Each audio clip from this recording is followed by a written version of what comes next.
Sanibonani, good morning. Niyaphila? Nilale kahle? Kamnandi? Siyabonga. Sizoqala umhlangano wethu. Awunayo intshebe, ungayinwayi. Good morning, everyone. I'm Tutuko Mahlaba. I'm the chair of committees. I'll be the chair of this session. Let me welcome you to our third day of your visit here in KwaZulu-Natal. We are very happy to have you here. Coming from Eswatini, you are our neighbors. When I'm at home, it's just less than an hour to get to Swaziland, Eswatini. So siyabonga kakhulu ukuthi nifike la. We will start. We have the program yethu phambi kwethu. It will be brief because we have another activity which is session 2 today that will take place at Herikwala Sports Field or Stadium. Without any waste of time, let me give to our Honorable Speaker, Honorable Boyce, to welcome us and give us the opening remarks. You can do it here, Somlomo, no problem. Over to you. Thank you, Chairperson of Committees, Dr. Mahlaba. Greetings to the Honorable Speaker, Deputy Speaker of the Parliament of Eswatini, the leadership of the CPA branch, and the entire membership of the CPA branch in the Kingdom of Eswatini, the representative of the Southern Africa region, as well as the Vice Treasurer, who are also members of the House in the Eswatini branch. But also, importantly, in terms of us knowing them, in terms of their presence amongst the members, I am also aware that kukhona bantwana benkosi, kukhona amakhosi a Seswatini, siyanibingelela kakhulu, sinamukela endlini yosishayamthetho saKwaZulu-Natal, usekela nobhala, the Deputy Clerk. I forget, Honorable Deputy Speaker, that I don't speak perfect Zulu so that it's easy to be understood. I speak Spanagalo. The Deputy Nobala of the Clerk, Deputy Clerk of the Parliament of the Kingdom of Eswatini, the leadership of the Legislature of KwaZulu-Natal, the Deputy Speaker who's leading, the entire members that are here, Nobala and your management, our greetings. We want to say almost what we said yesterday. Firstly, that it's a pleasure that we are having your presence. Sinijabulele kakhulu. When we see the people from the Kingdom of Eswatini, before we see them as members, we first see them as Madala Nkosi. Esizwe saKwaZulu. I am hoping that Nkosi Chiliza, I have put it correctly, because Nkosi Chiliza, who is also a member, is also Unjunankulu wesilo saKwaZulu.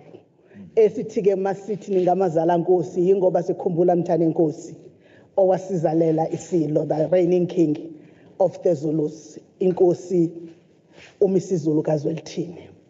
You are welcomed in this house because besides us being neighbors geographically, South Africans, Eswatini and the rest of Southern Africa are one family.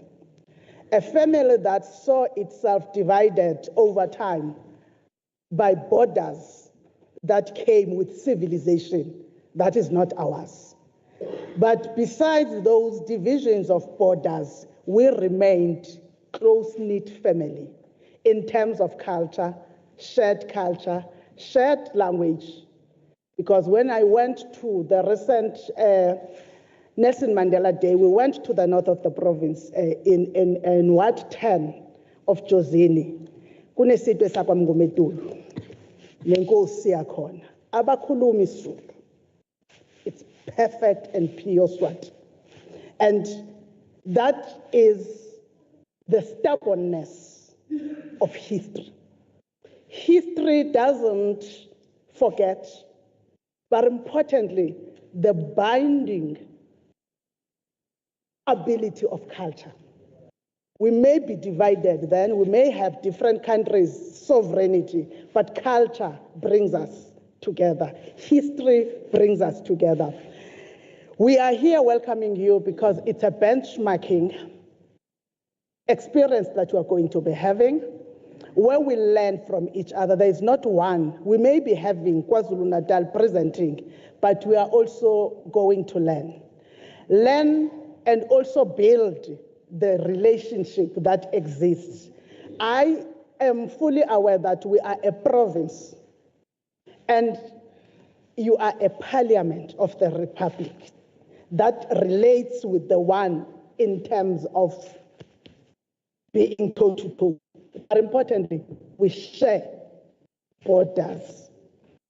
And whatever we're doing from this side has an impact on the other side, be it from the side of KwaZulu-Natal or the side of Eswatini. So we have to endorse and affirm our familial bonds. But also as members of the legislature and the members of parliament, we are also bound by the constitutions of these countries that make each of us sovereign in terms of the Republic of South Africa, but also reminds us daily that we are interdependent. Whenever we speak as the politicians of our time, I don't think that those of my age, was the age of Deputy Speaker and Chair of Chairs. We know for a fact that were it not for the love and commitment of countries like Eswatini, maybe our standing here could have been delayed, because the South Africa we have had been contributed to by countries in Southern Africa and the rest of Africa. But importantly, the sanctuary had been provided and the support, including standing with us in difficult times. Now it becomes important that when we are actually developing that which you aspired, we are together. Ensure that we learn, we understand, not competitively, but in a collegiability sense, where we become one to achieve that which will better one's country, depending which side you will be in terms of the borders. So when we are going to be unpacking the benchmarking, we are hoping that as members from both sides of the House, we will move from that which brought us here to that which we are here for, which is the unity of legislators to ensure that nations survive, nations across the globe remain interconnected, nations also continue to trust in the relevance of representativity that is provided by members of parliament. We will also, in welcoming you, not forget to say it, Deputy Speaker, one of the issues that we have to share on building on them, I am one to say, because we know for a fact that people may think that in terms of gender representation, South Africa is better, but it's not. We have land in the continent. We are not. How do we then move, especially in ensuring that the gendered representation in the decision-making corridors, including parliaments, is also there? But when we have that gendered, we also do not depart from the roots. My reverend once said, when everything is done, be it dishes at home, they go back to the box. Be it the box they came in or the box that is a cupboard, they have to go back. Even with humans, at the end of the day, we will all go back to the box. May we also remember that the box is also identity. It's also the roots. Can we be rooted both in the understanding of the Western traditions, the understanding of the Western forms of governance and democracy, in the same way that we also understand the ways of Africa, how Africans have developed themselves prior to the so-called civilization, how Africa had systems of governance that were strong, respected, because they were serving those that ought to be served by them. We are welcoming you, hoping that we'll have an interaction that is going to be characterized by collegiality, respect, and also understanding that we must learn from both sides. But importantly, there is one that we know that it will not be bounded by that. Interact and connect, especially when we go outside of here to the next program, where we have to connect and remember that we have bodies that we have to preserve to carry us through the work that is needed when we actively participate in the wellness program. But even when we're participating in that, understand that this is not about a do or die, it's about us linking and starting today to link first and link going forward. But I can't, in saying that, not the treasurer of the branch, Honorable Kwala, is not here, but I have seen that the clerk is here. I can't not comment on how beautiful are the members dressed when they are dressed as members of the branch, of a CPA branch. The t-shirts, honorable members, that they are wearing are written branch, CPA branch officer. It's beautiful. I hope Nobala, you're seeing it. It's beautiful.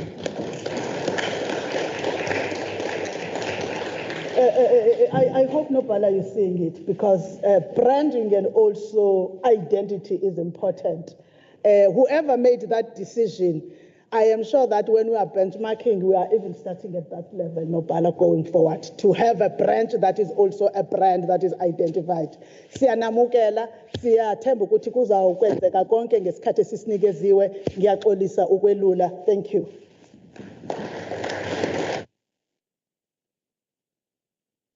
Thank you so much, Somlomo Sibonge, ngamazwi, sonke ngiyathemba samukelekile. We will move to our introductions. We'll start with the delegation from Eswatini. I will hand over to Honorable Mhlanga, to the Deputy Speaker, to lead us.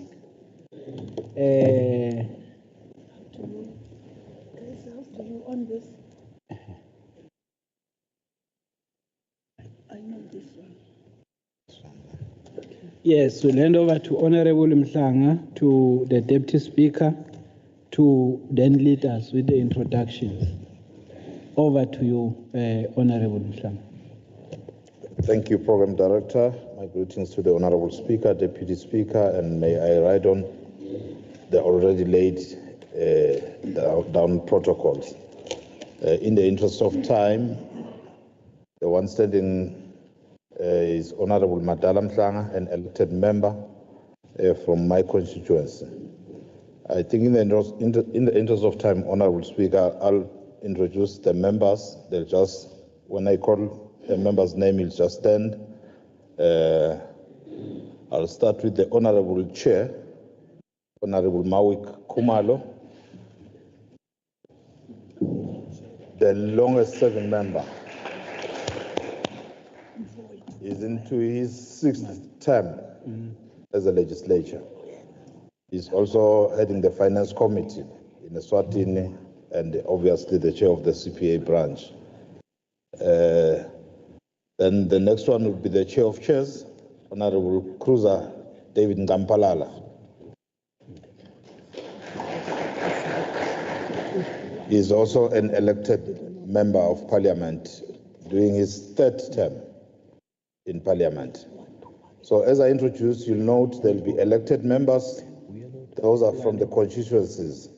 Then there'll be senators who are elected by us as members of the Assembly, and there'll be appointees who are appointed by His Majesty, the Head of State. So, Honorable Mantumta, being elected member of Parliament. Next to Honorable Manduna is Honorable Sibongile Mamba, an elected member of Parliament. Next to Mage Mamba is the Senator Zabeni, appointed by His Majesty. He also serves as a chief in our kingdom. Next to him, unfortunately, is not a chief, Honorable Hope Shiba, sitting next to his brother. Is also an elected member of Parliament. Honorable Gcina Makakula, also elected member of Parliament. Next to her is another royal blood, Honorable Tsembeni Makongo, King's appointee. Next to her is Honorable Zanele Mashaba, elected member of Parliament. Next to her is Honorable Mambalenze, elected by us as Assembly. Because in Eswatini, the Constitution dictates that there should be at least 30% representation of the gender, women. So if the constituencies doesn't come up with enough numbers to meet the 30%, then us as members, we elect 4 from the 4 regions in the kingdom. So she's basically our invasion. We invited her to be in the house. Next to Honorable Mamba is Honorable Sifiso Shongwe, elected member of Parliament. I think he's the youngest legislature in our chamber. It's around 30. It's around 30s. Then next to him is Honorable Begitemba Pembe, elected member of Parliament. Next to Honorable Cruiser is Honorable Thandeka Mavuso. She was also elected by the Assembly. Next to her is Honorable Shone Tenwood, elected member of Parliament. Next to her is Honorable Makezi, elected member of Parliament. There is Honorable Pitangwenya, elected member of Parliament. Next to him is another one of our youngest, Honorable Stelo Dlamini, elected member. Next to him is Honorable Raymond Dlamini, elected member. In his previous life, he was a principal, a teacher by profession. Next to him is Honorable Mkhuqisi Dlamini, elected member. Next to her is Senator Linda Khumalo. So she's the Vice Treasurer of the CPA region. She's just new from the box. She was elected when? And when went to the to the Gambia last month. Next to her is Honorable, Senator Tony Sbanze. He was also elected by the Assembly into Senate. Next to him is Honorable Sihlongo Nyane, elected member of Parliament. Next to him is Honorable Zimanze, elected member, one of the youngest also. Never mind the bald head. Next to him is another young MP, Honorable Shongwe Mabuza. Is a younger brother to our Honorable Speaker in the House in Eswatini. Yeah. So it's other to our Honorable Speaker in the House in Eswatini. Oh, okay. Yeah. So it's a family affair. Then next to him is the troublesome Honorable Sabelo Mteto. This is the naughty one in the House, elected Member of Parliament. Then on my left is Honorable Shabalala, elected Member of Parliament. Next to him is Honorable Sfiso Makakula, another elected member. Next to Honorable Sfiso is Honorable Kadlela, elected Member of Parliament. Then Honorable Stelo Jele, elected Member of Parliament. Then Senator Tombiengosi, appointed by His Majesty.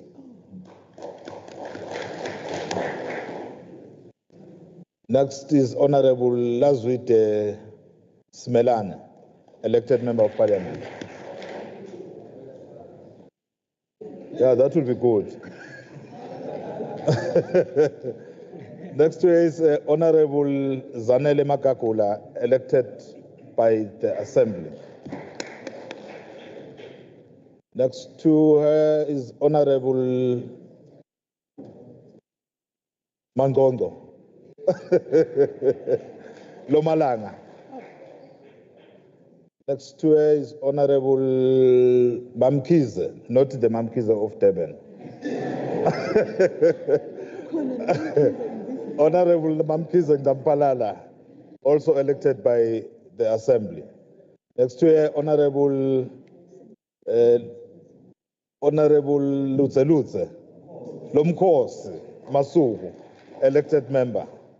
Next to her, Honorable Stuki Motsa, Senator Stuki Motsa, appointed by His Majesty. Next to her is Honorable Manzi Zwane. Next to Manzi is Honorable Tulan Singwane, elected member also. Next to Singwane is Honorable Welcome Dlamini, elected member of Parliament. Then next to Senator Sitelo Dlamini, elected by the Assembly. Then next is Senator Mvoti, also elected by Assembly. Last but not least, it's Senator Siphelele Mkonda, also elected by the Assembly. That is our members. Otherwise, the staff is there by the gallery. Our deputy clerk. Yesterday, I had Speaker addressing the deputy clerk as Honorable Zanele Gametse. So, thank you, Mr. Mahlaba. I think for now, let me stop there. Thank you very much, Siyabonga. We'll now introduce this side of the House. Honorable Speaker has been introduced. I will then introduce two members this side, and then the other honorable members will introduce themselves quickly. No, I know you. There is a reason. Don't worry. Don't rush. Nginayangengibeze emotweni because ndofuna ukudrive kanti imoto yami. I'm driving. I decide when to speed and when to do what. We have the Deputy Speaker, Honorable Tembe, this side. Honorable Tembe. Then we have, actually I introduced three. We have Honorable Mtimande, Honorable Nene, who is the Deputy Chair of Chairs.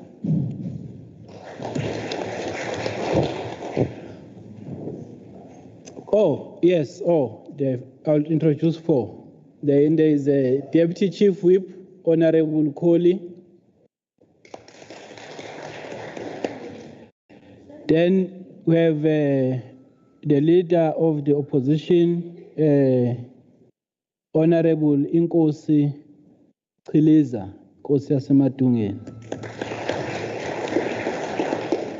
The reason why I was introducing the other three is because I didn't want Inkosi to introduce himself. You see, we have people from Eswatini here who must show that we have respect. So I will then allow the honorable members. We'll start there. Honorable Mbanjwa, we'll introduce ourselves, move around, then we come back to Honorable Mdebele, this line, and then we finish with Honorable Tepu. Honorable Mdebele. Honorable Mdebele. No, I'm saying hopefully the discussion you had with Mapisa yesterday, you can then conclude on it. The request is that when you introduce yourself, you also mention your party. Yes. Not for your reasons that you are thinking about. For our guests to know who you are. Honorable Mbanjwa, Dr. Mbanjwa. Thank you, Chair. Honorable Ngwazi Mbanjwa from MKP Party is Umkhonto Wesizwe Party.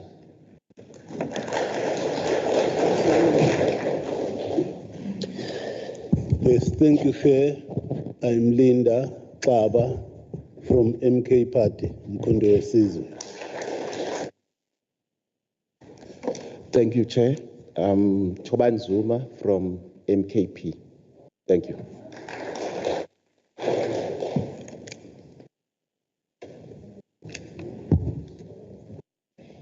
Ngiyabonga Sihlalo, ngiyuhlengiwe Mavimbela from the African National Congress. Thank you, Chair. Igama lami nguNtuthuko Mkhize from Umkhonto Wesizwe Party.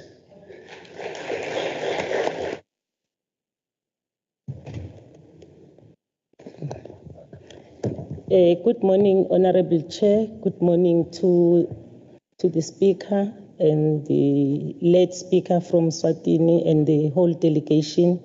My name is Celiwe Madlopa. I'm the member of the African National Congress that sent me to this legislature. Thank you.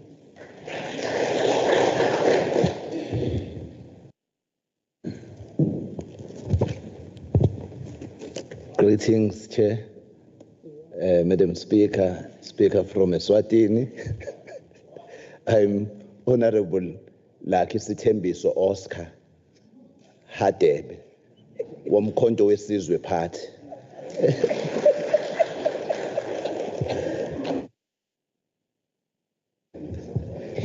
Ngiyabonga Sihlalo. Ngicela ukubingelela i-delegation yonke. Ngivusele igama lami nguPatience Gamede from MKP. Ngiyabonga.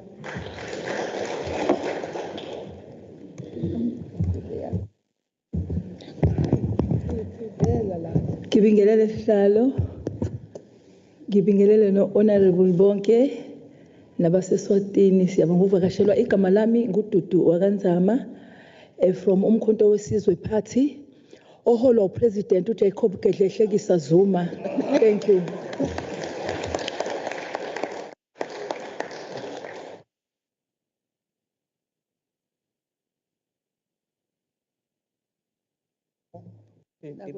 Chairs, leader ehola delegation from Kangwane, Muphumzile Buthelezi, a member of IFP. Thank you.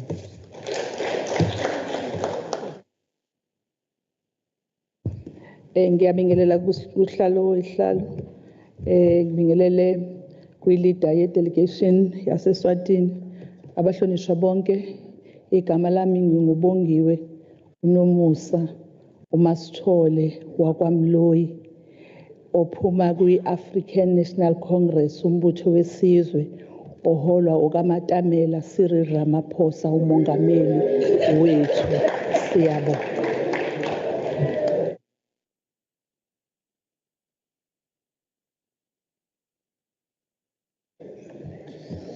Angibonge kusihlalo ngibingelele kuSpeaker noDeputy Speaker waseSwatini. Igama lami ngingusupha ngwakazuma uphuma kwa-ANC. Injalo.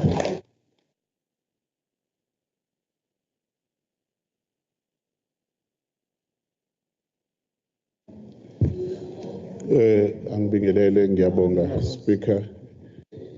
Igama lami ngubongani wakakhoza ngeqhamuka komkhonto wesizwe party.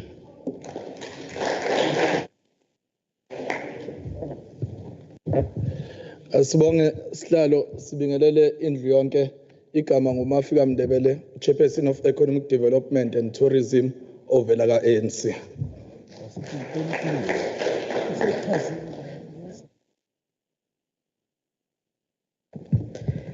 Sanibonani, igama lami ngumuzwa kaMtshali, ngiqhamuka kumkhonto wesizwe. Ngiyabonga.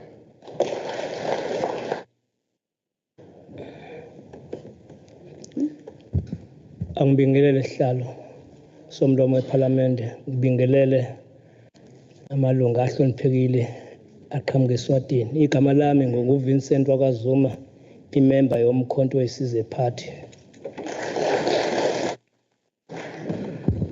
Thank you, Chairperson. Ngibingelele indlu yonke. Igama lami nginguNozipho uGracia Thembile Mazibuko. Ngiphuma kumkhonto wesizwe party. Ngiyabonga.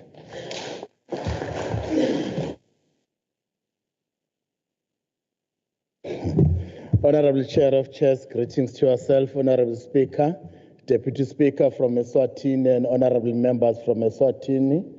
Igama lami ngingubonkosi Cyprian Mngadi, the Chief Whip of Umkhonto Wesizwe Party deployed by President J.G. Zuma in Parliament.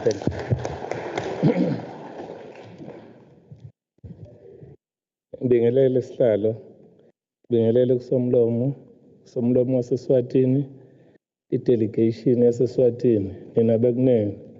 Igama uThemba kaMabaso from ithemba labantu base-South Africa, umkhonto wesizwe. Ngiyabonga. Honorable Chair of Chairs, Honorable Speaker, the Honorable Deputy Speaker from Eswatini, igama lami ngumncedisi kwamaphisa, Chairperson of Transport Portfolio Committee from Inkatha yenkululeko yesizwe.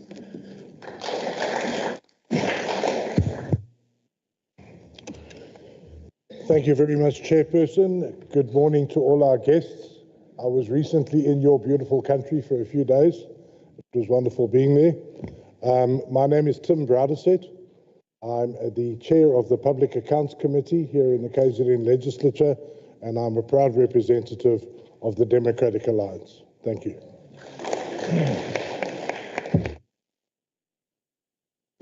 Good morning, all. I am Marlene Naya, and I'm the chairperson of the Cooperative Governance and Traditional Affairs Portfolio Committee, and I represent the Democratic Alliance. Thank you.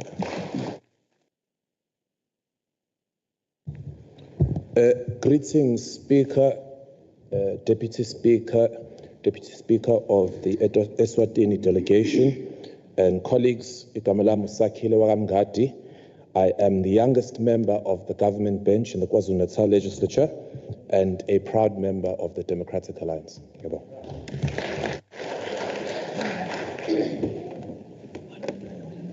Good morning, everyone. My name is Chantal de Boer. I'm a member of the Democratic Alliance. Thank you. Thank you very much. We will, Somlomo, Nopala, please introduce your team. Introduce yourself and then your team.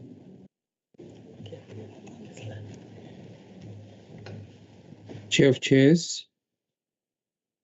Greetings, Chair of Chairs. I'm coming to you.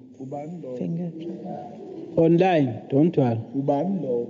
Thank you, Chair of Chairs. Good morning, honourable members from the KZN Legislature and honourable members from the Eswatini Parliament, Management and Staff. My name is Narusha Naidoo. I'm the Secretary to the KwaZulu-Natal Legislature, the clerk at the table, or the clerk of the House. I am accompanied by the Executive Manager, Parliamentary Services, Mr. Zwelishla Memela, who is about to leave the room.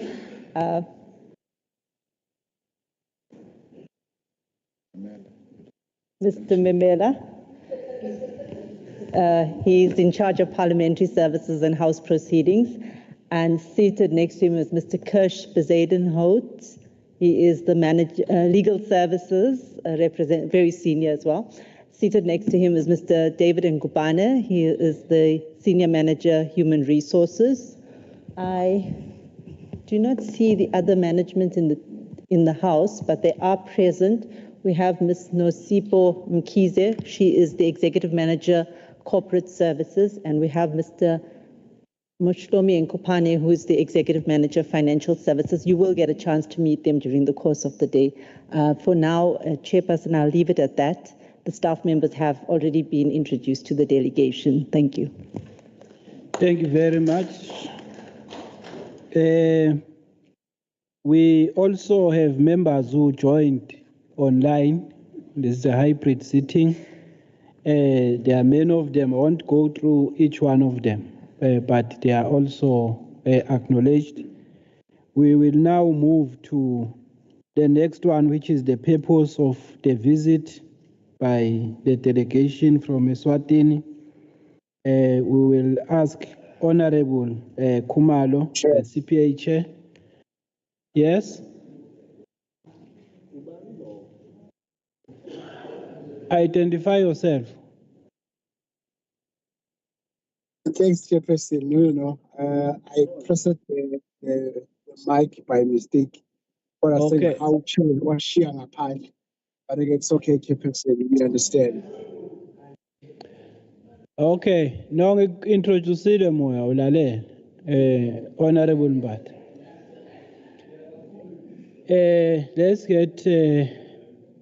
Let's then welcome Honorable Khumalo, the CPA Chair. Honorable Khumalo, you can present from there if you are comfortable, or you can come this side.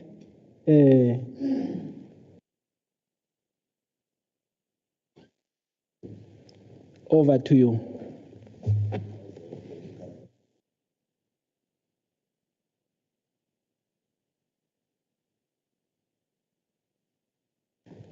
Oh, thank you. Thank you very much, Chairperson. Indeed, it has been said that my name is Mawi Khumalo. I am the Chairperson of the CPA Eswatini branch, as well as the regional representative for the Southern Africa sub-region in the CPA. I sit in the CPA International Executive. Southern Africa in the CPA is made of 4 countries, because CPA is divided into 4 regions. But there is the West, there is the Central, there is East, and then there is Southern in the Africa region. There are 2 members coming from Southern Africa and West Africa. The reason being because of the provincial legislatures. That gives us 2. Otherwise, Central and East Africa, they have 1. So that makes a total of 6 regional representatives that sit in the CPA International Organization as part of the executive committee. Now, before I move on with my presentation, I would like to thank the KwaZulu-Natal Legislature for nominating and seconding the Honorable Speaker, Sis Boyce, to the position of the Commonwealth Women Parliamentarians as a candidate for Africa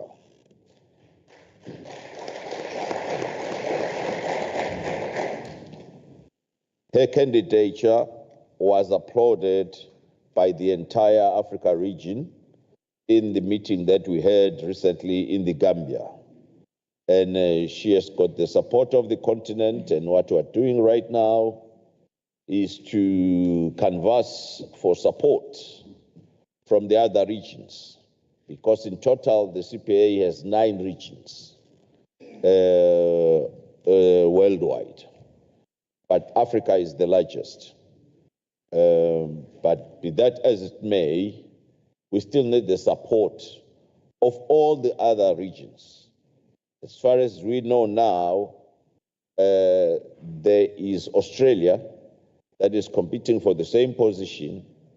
We have the Maldives that is competing for the same position, and we have a candidate from the Caribbean that is also competing. Then we have our own. The lobbying is already started, but we hope that, God willing, we will prevail as Africa. Now, having said that, Mr. Chairperson, this is an old story that is of benchmarking and exchange program. Way back then, as my Deputy Speaker did indicate, that I am doing my 27th year in Parliament consecutively. This is an old story that started. It's not our first time to come here to the KwaZulu-Natal Provincial Legislature as visitors. This is the second time. And the KwaZulu-Natal Provincial Legislature has been to Eswatini before under the CPA exchange program. And we are here to extend the same invitation to your good selves, honorable members, to find it appropriate to reciprocate our visit to your beautiful KwaZulu-Natal province. It was our province of choice. That's why we decided to come here. We're fresh from an election. And at one point, we met in Gauteng with other provinces. At one point, we went to Mpumalanga. And again, at another point, about 5 provinces plus national came to Eswatini. It was a beautiful long week together and exchanging programs. Now, one of the cornerstones of the CPA is the issue of engaging and sharing ideas, especially on issues of common interest, and also exchanging programs. We are here, you are here to learn what KwaZulu-Natal, how KwaZulu-Natal does its business in terms of conducting its parliamentary democracy under the theme of parliamentary practice and procedure. And the same way, maybe there is something that the KZN Legislature can take from what we will share as a country. So the whole purpose, because it's very difficult as a politician for anyone to suggest that no, KwaZulu-Natal is not, they are not doing it the right way, because it is something that, after all, is homegrown. It is suited to the taste and the situations of that given jurisdiction. No one can dictate how KwaZulu-Natal should conduct its business. Likewise, we have the same situation back home. It is according to how our situation, the demands of our situation, then we have to make sure that, we live up to that. But I think we will be getting to the point where we'll be sharing a lot of our experiences, especially in the area of our governance and where we come from as a country. And we're here to learn. And yesterday he said that today I can't see him. Yesterday you were received also by Ubab Twala, who told us that he's a government in waiting. You see, when you are speaking here, he's a very good joker. He's a government in waiting. I know that you was joking, but then, it was fun. Nevertheless, all we are saying is we are here to learn and to exchange ideas in the spirit of the Commonwealth Parliamentary Association. And then we'll be taking away something that we believe will enrich us. Now, let me come down to the issue of standing orders. A very good segment of our standing orders was derived from standing orders from the South African Parliament and the Provincial Legislature of Limpopo, because that is one of the provinces that we also visited way back. So I'm saying the principle is the same. Whether you are national or provincial, the conduct is the same. The only difference is probably the responsibilities, that how far can you go as a legislature and how far can you go as a parliament. That's what it is. Chairperson, I think we will be speaking a lot when I look at the program.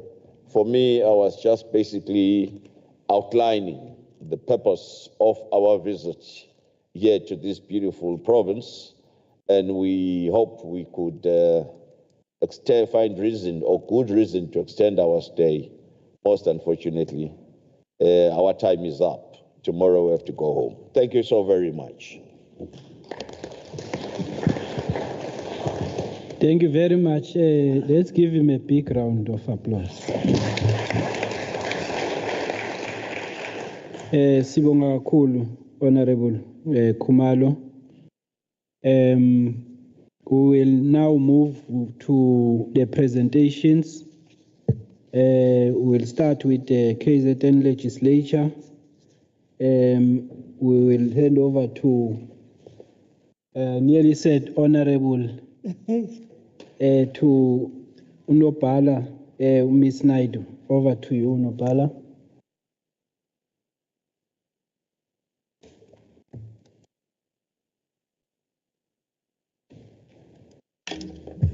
Thank you, Program Director, Honorable Chair of Chairs, Dr.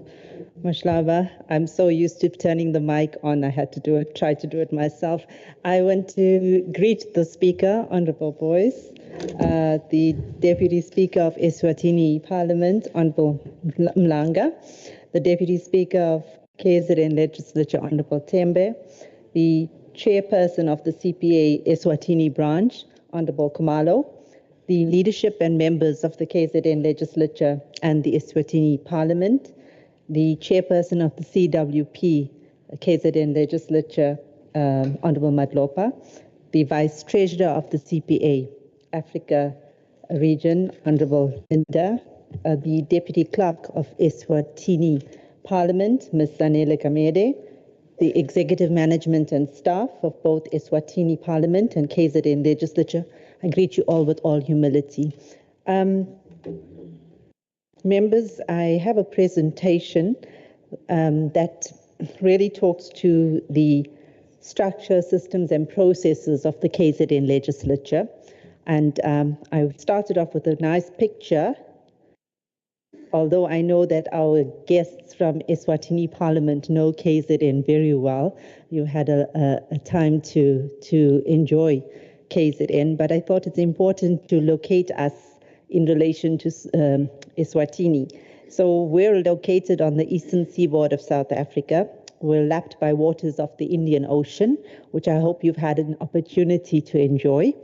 We are one of South Africa's 9 provinces, and we are bounded to the north by Swaziland and Mozambique. So we have a very close relationship, and I think going forward we want to strengthen this relationship. What you're also seeing before you in the picture, next slide please, the presentation is this chamber that we're sitting in, as well as the depiction of the legislature buildings outside.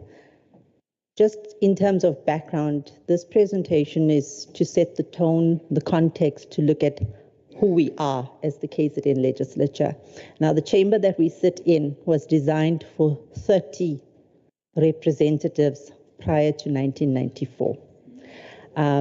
You will see that we reconfigured and tried to make it work for the democracy that came in 1994. So we changed it to, initially it was 80, and then we refurbished it, and now we can seat at least 100 in the chamber. The House, as you've seen in terms of the tour that you've taken yesterday, the facilities that we have, we do not believe it is conducive to a legislature working effectively as an oversight arm and a law-making arm, and an arm that involves the public in decisions of lawmakers, because our gallery can take 120, and we are very serious about public involvement. So being able to accommodate 120 does not reflect our seriousness. So it's something that we're still working on as we go forward. It is, we're conscious of the financial climate, but we have continuously made the statement that we need to be supported to be able to better deliver services. So that's the situational analysis. Then in terms of the environment, as parliamentarians, next slide please, we are fully aware of the complex nature of the terrain, the turbulent environment that we find ourselves in. You will see from the debates that go on, some days it's very, very robust, and other days it's quiet and subdued, but it's still undercurrents of turbulence in a parliamentary environment. We recognize that we are constantly adapting to change in the different terms. This is our 7th term. There have been different representations, and we have to constantly look at our rules to see whether it works in the context of the new arrangements. And what keeps us strong as a legislature is having embedded systems and processes. If there's any decision that we make, if we can go back to our foundation, our legislation, our policies, our structures, we can then confidently defend decisions that are made. Next slide, please. We are regulated by a number of pieces of legislation, but we start off with our foundation. Our original piece of legislation is our Constitution of the Republic of South Africa, that drives the ethos and spirit of how members operate, how administration operates, and the message that we send out to the public is ultimately one of a constitutional state. The Financial Management of Parliament and Provincial Legislatures Act is a piece of legislation that we take very seriously because it gives us the strength as an arm of government. It emphasizes the separation of powers, the doctrine of the separation of powers.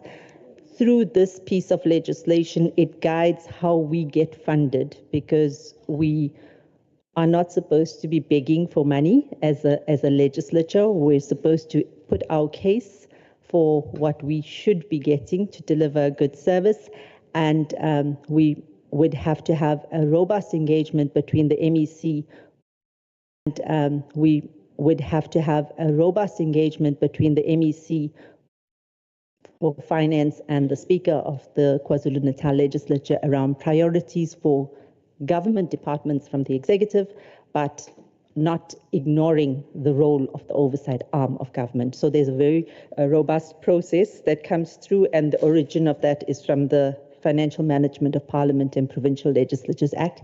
And from there, we get our authority for how we spend and for decisions that we make in relation to spending. Then we have our standing rules which govern the proceedings in the House, and the guide that we give to all members of the legislature and to staff is that we must know every rule so that we know how to respond to every situation that arises. Then we have the Powers and Privileges of Parliament and Provincial Legislatures Act, which also dictates powers of members, privileges of members, what can and can't be done in the legislature, and we're guided by that. And then we have institutional policies. So we thought that it's important to just draw attention to that. There are lots of other pieces of legislation that we take cognizance of, but these are our key driver pieces of legislation. Then in terms of composition, we have, next slide please, for the seventh term started on the 14th of June 2024. We have 80 members of this legislature. We have 6 parties in this term. The parties are the Inkatha Freedom Party, the IFP, with 15 members, the African National Congress, the ANC, with 14 members, the Democratic Alliance, the DA, with 11 members. Then we have the National Freedom Party, NFP, with 1 member. And we have Umkhonto weSizwe Party, MKP, with 37 members. And we have the Economic Freedom Fighters with two members. So collectively, the IFP, ANC, DA, and NFP, they form the Government of Provincial Unity. They sit on the right-hand side of the House. They have 41 members. And on the left-hand side of the House, we have the MKP. They are the largest minority party with 37 seats. And seated also on the left-hand side are the 2 EFF members. That gives you a sense of how the House looks on a normal sitting day, and also how the definition of allocations of funding and the like goes through based on party representation. And in terms of members, we have 48 male members and 32 female members. At a strategic leadership level of the House, we call the leadership led by the Speaker, the Deputy Speaker, the Chief Whip, the Deputy Chief Whip, the Chair of Chairs, and the Deputy Chair of Chairs. It's a ratio of 3 males and 3 females at that strategic leadership level. And at administrative executive level, we have 2 females and 2 males. So that gives you a sense of what the KZN legislature looks like at a high level, at a parliamentary level, and at an administrative level. Going on in the presentation, Chair of Chairs and members, with your permission, I'm going to request Mr. Bezuidenhout to take us through the legislature mandate, that is our constitutional mandate, and to look at how CPA operates in terms of our constitution. We'll also be followed by Mr. David Ngubane telling us about the structural arrangements from the Office of the Speaker, from the Office of the Chair of Chairs, Office of the Chief Whip, those 3 offices, then from administration, how we support members of the legislature to conduct their responsibilities. And then lastly, we will have the legislature activities. How is it aligned with the CPA mandate and the objectives, just to give you insight into how the KZN legislature operates. So with that, Chair of Chairs, with your permission, I'm going to hand over to Mr. Bezuidenhout. Thank you very much.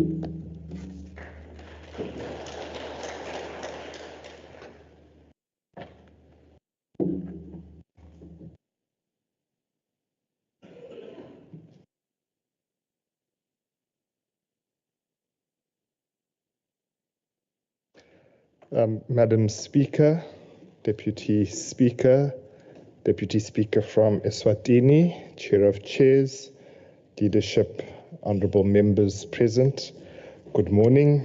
It's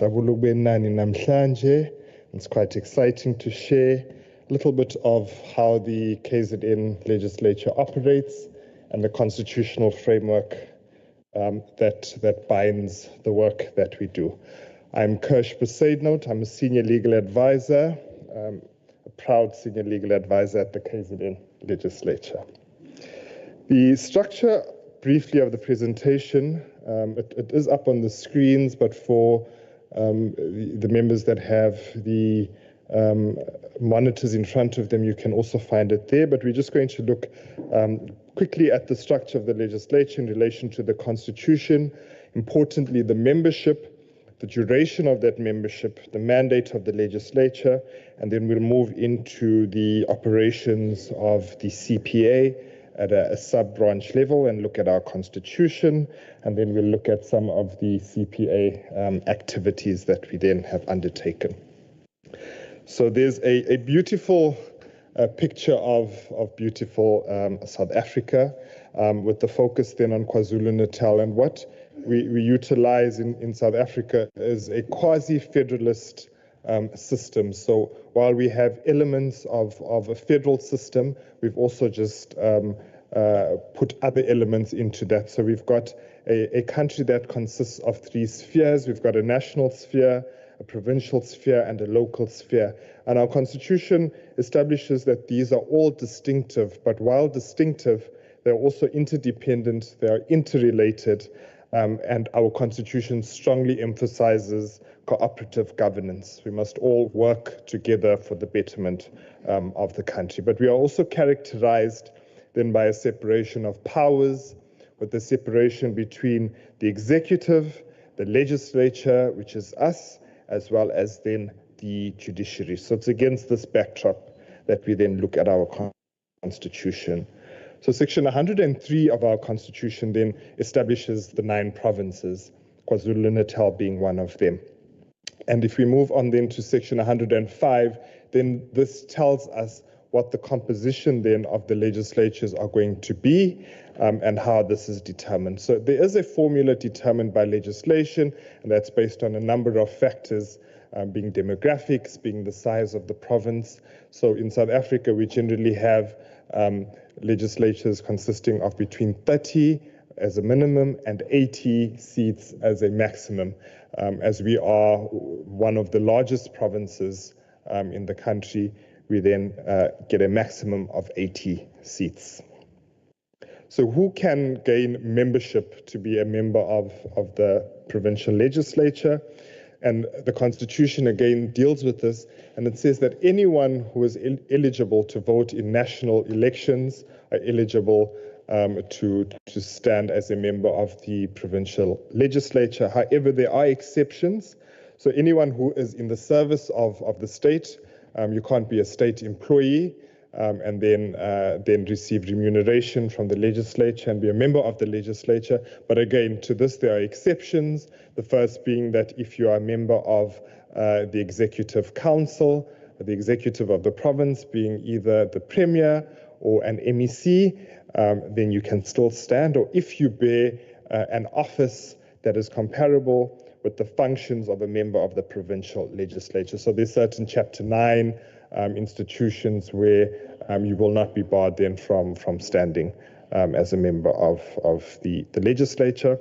Also, if you're a member of the National Assembly or a permanent member of the NCOP, which are our 2 upper houses of parliament at a national level, if you are an insolvent, as declared by the High Courts of South Africa, then you are not eligible to stand. Or if you've been declared of unsound mind, that you have a mental defect by any court, and if you have been convicted of a crime and sentenced to more than 12 months direct imprisonment without the option of a fine, then you are barred. Just in relation to point E, this is not forever. There is a 10-year period after which that will fall away. So importantly, with gaining membership, then how do you lose membership to be a member of this House? If you cease to be eligible, as set out on the previous slide, or if you are absent from the legislature without permission in circumstances for which the rules provide. So we have a set of rules as explained by the Secretary, and that provides instances in which if you are absent for a long period without permission, then you will cease to be a member. Also, you will cease to be a member if the party which has sent you here decides that you are not going to be a member, or you lose your membership to that party. And then if there are any vacancies, we have a legislation that deals with this. We've got the Electoral Act, and this will determine then how these vacancies are filled. In South Africa, the general term of a legislature, the provincial legislature as well as the National Assembly, is for a period of 5 years. But of course, the Constitution does provide for instances where this can be before that. And the first is that it can be dissolved by the Premier. But the Premier, of course, of their own accord cannot decide that they are going to dissolve it. There must first be a resolution passed by the House themselves that they will agree to dissolve the legislature. And then secondly is that a period of 3 years must have passed since the legislature was elected. And this is, of course, to prevent the instability of having legislatures constantly having to go out and fresh elections called. All right.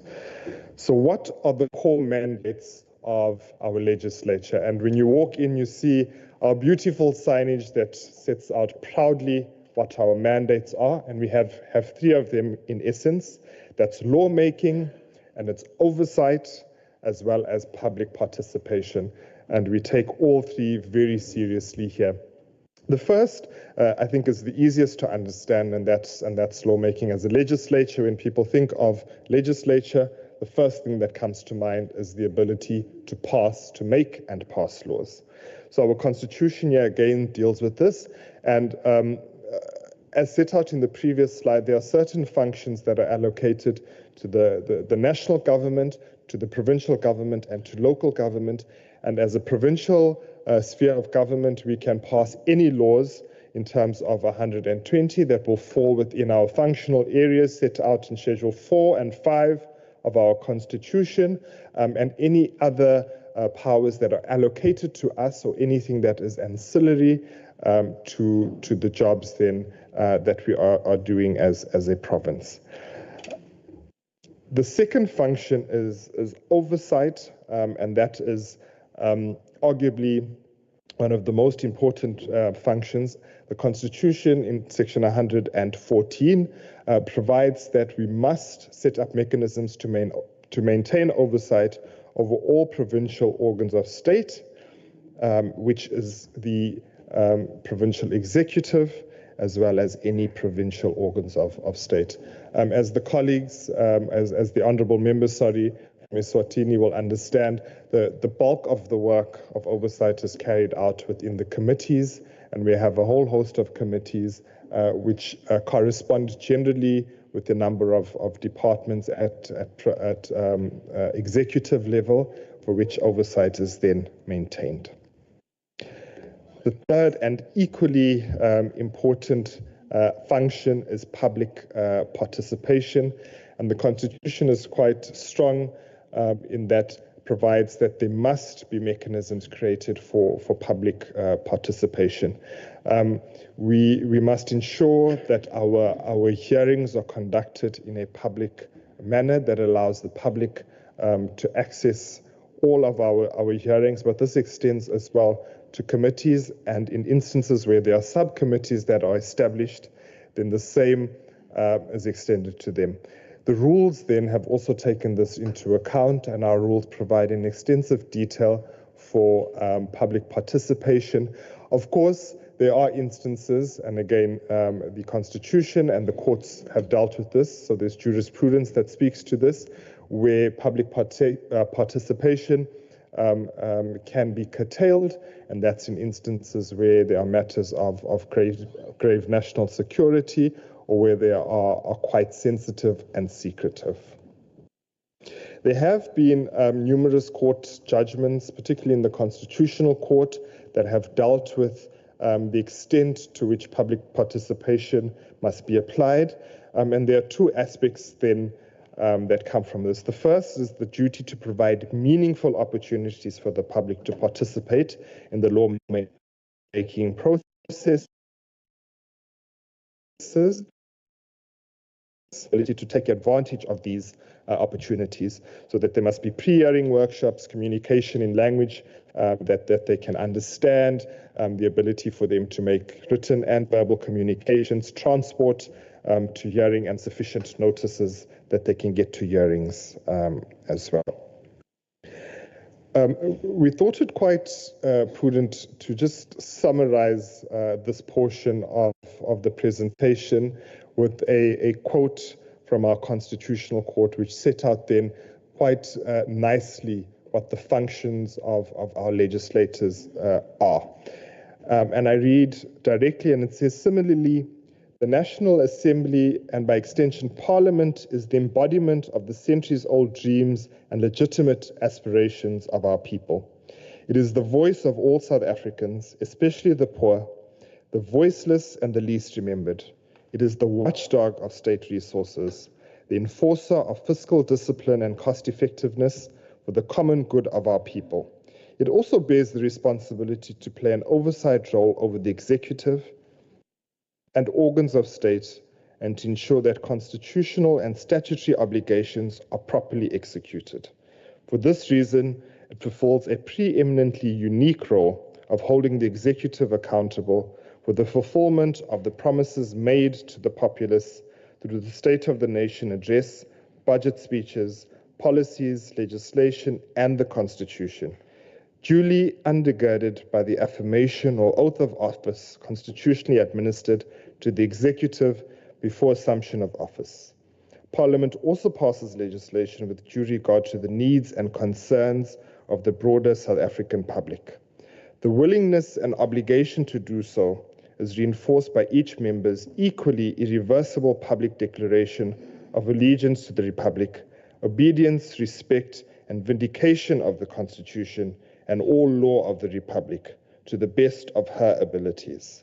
In sum, Parliament is the mouthpiece, the eyes, and the service delivery ensuring machinery of the people.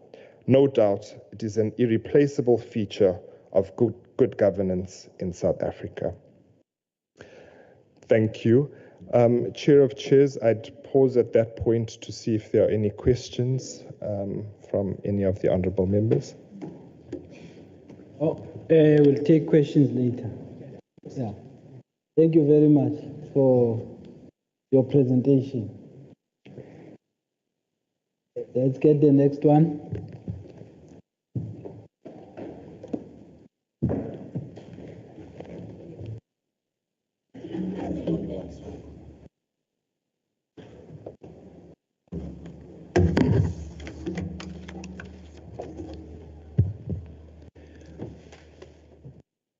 Still good morning, Honorable Chair of Chairs, Dr. Mahlaba. Thank you very much for the opportunity. I greet the Speaker. I notice he's just dashed out. Deputy Speaker, all honorable members of the KZN Legislature, the respected honorable members from Eswatini Parliament, the Secretary, who is the accounting officer in this legislature, executive management, and colleagues. The presentation is going to cover the aspects in relation to governance, but mainly in relation to show how the members in the legislature get supported from a staffing level, from an administration wing. Next slide, please, Taryn.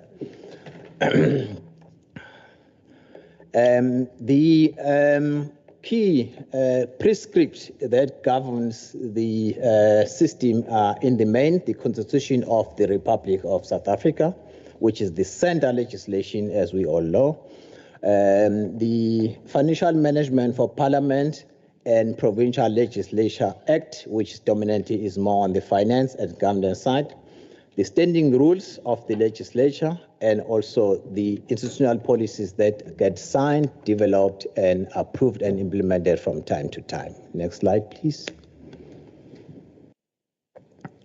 Then there is always an important point that we would like to make a distinction in relation to some terminology that get used. For an example, In private sector, you get the accounting officer being called chief executive officer. In our situation, in the departments, we call the accounting officer head of department. In the legislature, the slide is for that purpose. In this legislature, the accounting officer is the secretary of the legislature, which holds the holistic responsibility in the institution as a whole. In terms of, we wanted to put that slide to give an indication in terms of why these various terminologies are used in the institution. So that is the clarity. And then also in terms of the what happens in terms of the top structures, in terms of the executive level. In the departments, you will have what we call an MEC, which is still a member of the provincial legislature. And also in the legislature itself, you will have the executive authority, which is the speaker of the legislature, and then followed by the accounting officer, as we make an equivalent to a head of department in the departments. Next slide, please. Then obviously we would like to cover at a very high level the strategic objective of the KZN legislature. It is important that we stipulate our vision as an activist, people-centered legislature, and the mission is to deepen the democracy in the KwaZulu-Natal through robust oversight, effective public involvement, progressive and efficient lawmaking. On the strategic component objectives is on the program 1 is dominantly more on the governance and leadership, and then program 2 is public participation and involvement, oversight and lawmaking. Next slide. The provision of administration and advisory support for the members in the legislature. We have the office of the secretary, and we have the office of the chairperson of committees, which is we traditionally call as chair of chairs. And there is a structure there for the office purposes. And then that part of that covers the research, knowledge management, your committees, your organizational performance, efficiencies, public participation, and all those things. Dominant of the work is overseen at that level. Then followed by that in the house itself, which is similar, but go further than that to say it's because of the committee services unit is there. Your research comes back because it's a continuation, public participation, legal services, Hansard, legislative operations, and then the events management components comes into that as well. And then we have got the office of the chief whip, whereby it is the responsibility of the chief whip to actually manage the chief whips forum, which we'll cover in the presentation. Next slide. And then, as we have tabulated in the office of the speaker, which I've said is the executive authority, and or if you look into your right-hand side, we have a committee that the question is saying who oversees the overseer. We have a standing committee called Standing Committee on Oversight, which then takes the responsibility of overseeing our legislation in terms of accountability. And then on the left-hand side, we have got the House and Management Committees, which then the Executive Authority is responsible for the Rules Committee, the Programming Committee, and the Disciplinary Committee. That is from the that angle. And then on the further down, if you go to the Office of the Chairpersons, as I've indicated, it is responsible for all those aspects in terms of the committees, working on their annual operating plans and also the programming. And also we may have an ad hoc committee from time to time based on the need at that particular time that is set for that function to do it. And it's called an ad hoc committee. It's not like a normal standing committee. And then on the office of the chief whip, that is where you will find the programming also in terms of having been determined at the executive by the program committee. It comes to the whips forum. And then the secretary from the legislature is the accounting officer responsible for the governance and risk, the strategic support in the institution. Then in that leg, then you have got the key functions in terms of the balance to fulfill the function of support. We have got, firstly, we have got the Office of the Executive Manager, Parliamentary Services, which is the center point for the parliamentary services activities to function from time to time as programmed during the year. Then you have got the Office of the Financial Services Manager, traditionally known as Chief Financial Officer, in respect of taking care of the financial services and supply chain management. And then we have got another leg of support level, which is corporate services level, responsible for a number of support services, call it security, human capital, ICT, communication, and all those aspects. Next slide, Mr. Tyran. The relationship between the staff and members. We stress that all the staff in the legislature are employed by the secretary, and then supervised by their line managers, depending where they operate. And also legislature support staff, they support the House and committees. And then the complaint or compliments, we didn't want to take it on a negative space. They are handled at the office of the Speaker, office of the Chair of committees, office of the Chief Whip, and then administratively, office of the Secretary. Political work and speeches.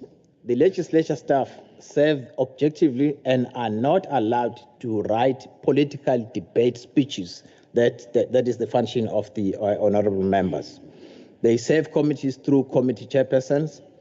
Then the party and researchers provide support to the caucuses. We have got the support staff, which is in the political office environment or parties, and then they provide those services to members, including that of briefing after the study groups, and also the political speech that they also assist in those lines. But the staff in the payroll system, they do not get into that space. The office of the Speaker is obviously the chief presiding officer in our institution, in the main governed by the standing rules. The Speaker is the political head in the legislature and responsible for political management, ensures that the standing rules of the legislature are observed, safeguard the independence and integrity of the legislature as a separate arm of government, protects freedom of speech and debate in the House and its committees, monitors and oversees the parliamentary process and procedures, ensuring that the legislature complies with its constitutional obligation, ensures the facilitation of public participation and involvement in the legislative processes. Speaker is the final arbiter in terms of making rulings. It is the chairperson of the Rules Committee and the Program Committee, as I've indicated before, discharges his or her responsibility in an impartial manner, and then the responsibility for the member disciplinary matter, and also the Speaker is the main spokesperson for the legislature. Next slide. Office continues again. Accountable to the legislature for the sound financial management of the legislature, oversees the preparation of strategic plan, annual performance plans, budget and adjustment of the legislature, table strategic plan, annual performances in the House, consult with MECs for finance to determine the process for submitting legislature budget to provincial treasurer, table draft strategic annual, quarterly, mid-year and annual non-financial reports in the House for forwarding to the oversight mechanism, which is the committee I've mentioned before, STACOF. Prescribe an appropriate policy to ensure efficiency and effective banking and cash management, as well as investments.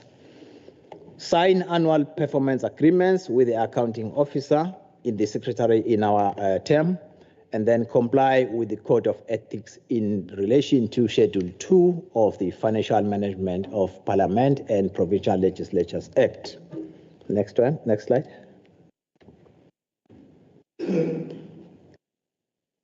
The role of the secretary, accounting officer, it is the head of the administration wing, prepares and ensures implementation of a 5-year strategic plan, establishes and maintains efficient, effective and transparent financial risk and management internal controls, prevents unauthorized, irregular, fruitless and wasteful expenditure, and to report such expenditure accordingly, ensures expenditure within budget, not commit the legislature to any liability for which money has not been allocated for, and execute functions, duties delegated to him or her by the Speaker, and as she deems fit, delegate his duties accordingly to the next levels. Next slide, please. The Office of the Chairperson of Committees, commonly called Chair of Chairs in our day-to-day work. Chairperson of the Committee of the Chairperson established by the rules. The coordinates the activities of committees and the scheduling of committee meetings, ensures that the committee develop and implement performance business plans, which is AOP, and committee budgets, ensures that NCOP business is dealt with speedily and according to time frames, provides guidance and advice to chairpersons of committees in terms of standing rules, facilitate capacity building of chairpersons and committee members, ensures that committee functions effectively, are provided with effective infrastructural and administrative support system required, monitor and reports on performance of parliamentary liaison officers, preside over the House in the absence of the Speaker and the Deputy Speaker. The Office of the Chief Whip facilitate political consultation among political parties represented in the legislature in developing the business of the House. Chairs the Whips Forum, as there is that structure also called the, I've mentioned at the beginning to say that there is a structure called the Forum of Whippery. Next one. The overview of administration support in the Office of the Secretary. The Secretary is responsible for driving the legislature overall strategic plan and ensures operational efficiency. In carrying out of these functions, it is important to mention that there are pillars that we have mentioned covering the parliamentary services, financial services, and corporate services. Further than that, we have got also a pillar that is called office support, which provides office management to ensuring effective coordination and implementation of directives. This unit ensures seamless day-to-day operation by managing office logistic coordination tasks and maintaining organizational efficiency. Then we've got the governance and compliance, which is responsible for the potential risk in the institution. And also we've got the organizational performance and efficiency, which facilitate, collaborate, and alignment across departments, driving business objectives and strategic initiatives. Next slide. And then it continues as well to say that it covers what we call in terms of the committees, which the committees in the main renders administrative and technical support to committees in fulfilling the constitutional obligation and ensuring effective oversight and accountability. The legislative operations control the overall parliament operations of the House. The public participation and petitions facilitate public participation and petition initiative to involve the community in the activities of the KZN Legislature. The legal services provide legal services to the KZN Legislature, including the House and committees. Research and knowledge management and library conducts research reporting on issues relating to institutional matters and provide library and knowledge management services to the institution. Economic and content analysis provides advice on economic trends, report on issues relating to budget and content analysis. Then the events management that takes care of the events as they emerge from time to time in terms of coordination, planning, and implementation. The overview of the financial services and the main is responsible for managing and executing budget and treasury processes, ensuring compliance with the legislation, and maintaining clean governance within the institution. The branch consists of two aspects, as I've said, in terms of responsibilities. There is a leg called financial management itself, which facilitates budget and financial management. And also there is a leg called supply chain management, which facilitates the processing of asset management, loss control, and also procurement in the institution. Next one. In terms of corporate services, is responsible for managing and executing budget and treasury process, ensures the legislation and maintenance of governance within the institution. The branch consists of 4 strategic business aspects, which is communication, human capital management, information communication and technology, and then the security and facilities management. Next one, Tara.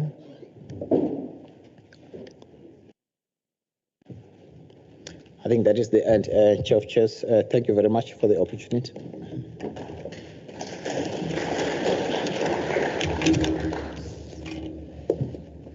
Thank you, Mr. Memela.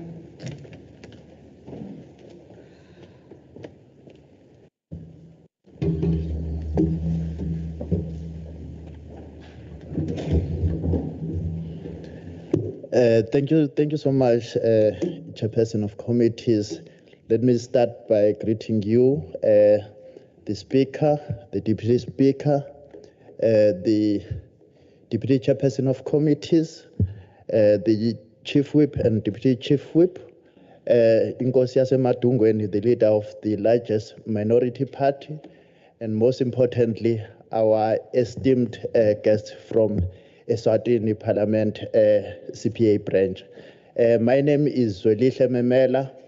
I'm responsible for parliamentary services. I have the privilege of being the last to present from our legislature. I call it a privilege because the colleagues that came before me have covered a lot of grounds in terms of the issues that we wanted to share with our counterparts from Eswatini. So my presentation will focus mainly on the work of committees, as well as the activities that we embark upon in fulfillment or in support of the CPA objectives. That will, in a nutshell, be the focus of this presentation. Starting with our committees, their primary role is to perform function which the House itself is not well placed to perform. Committees are an important mechanism to ensure oversight and accountability of the provincial executive. In our context, we regard our committees as the engine room of oversight. I want to briefly touch on the types of committees that we have in the legislature. We have committees that focus on the internal business of the legislature. We have portfolio committees that mirrors the departments that we have at an executive level. We also have standing committees. In our context, we have got a standing committee on oversight, which primarily looks at the affairs of the legislature. We have got a standing committee on public accounts, which looks at the finances as well as the expenditure of various government departments as well as entities. We have got a standing committee called the Quality of Life. It's a committee that has got a very broad mandate. It looks at issues pertaining to women, it looks at issues pertaining to children and other vulnerable groups. We also have a committee that deals with the scrutiny of subordinate legislation.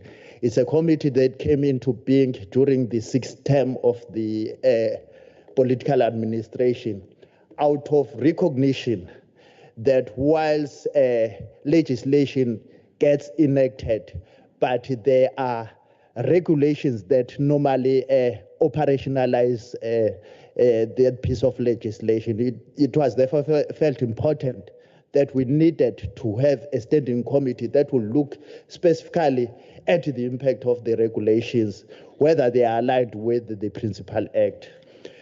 From time to time, we have what we call ad hoc committees. These are mainly established through the resolution of the House. During this current term, we don't have any ad hoc committee that is in place, but during the previous term, we had one that was set up to look at issues of land reform and restitution, because we had received as the legislature quite a number of petitions from members of the community about challenges that they were experiencing in relation to the land that has been restituted. So the committee then took a decision to set up an ad hoc committee. So the ad hoc committee are set up based on the necessity. The our standing rules also provide for the establishment of the subcommittee. It can be a subcommittee from within a portfolio committee. That is at a high level. Looking at committees that focus on the in-house business of the legislature, we've got a rules committee that mainly focuses itself on the rules that are operational in the legislature. That committee is chaired by our Honorable Speaker. We have got an ethics committee that is chaired by the Deputy Speaker. It's a committee that looks mainly at issues of code of conduct of our members, with a view to ensure that at all material times, our members operate from the realm of integrity. We also have a program committee, which is primarily responsible for the annual business of the legislature, including your portfolio committees, as well as sector parliament programs that I'll also talk to. We also have a committee of chairpersons that looks mainly at the performance of our respective portfolio committees. It's chaired by the chairperson of committees. We also have a whips forum, whose primary role is to develop the business of the House through the development of a sitting program. Those are the committees at a high level that we have at the legislature. We wanted to talk to our delegation on issues pertaining to oversight, because we locate oversight as critical. We do not conduct oversight on the executive arm of government because it's fashionable to do so, but it's a constitutional injunction in terms of Section 114 of the Constitution. So in our context, we view oversight as a proactive interaction initiated by the legislature with the executive as well as administrative organs of the state. Oh, sorry. I think I must have skipped. What is important about oversight in our context is that now my slides are not moving. Okay. No, thank you so much. What is important about oversight in the context of the KZN legislature, as well as the South African legislative sector generally, is that it standardizes the mode of reporting by the executive arm of government.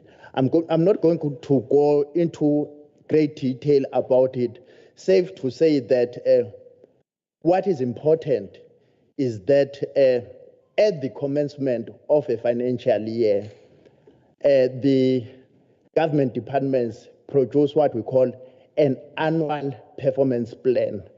For us, that is a critical step because that's where a legislature, through its portfolio committees, enter into a contract with a department in terms of how they are going to be assessed in terms of their performance. A sector oversight model will talk about how the budget is being spent. It will talk about how the government departments are achieving in terms of their targets. We have a slide here that highlights tools of oversight. Members from the Eswatini Parliament, yesterday when you joined us, we were dealing with an item relating to questions and interpellations.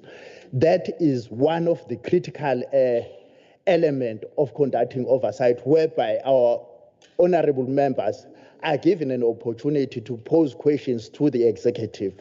Our questions take the form, it could be oral questions, it could be written questions, as well as supplementary questions. Yesterday, we were seized with oral questions whereby the executive was accounting orally to the questions that had been raised.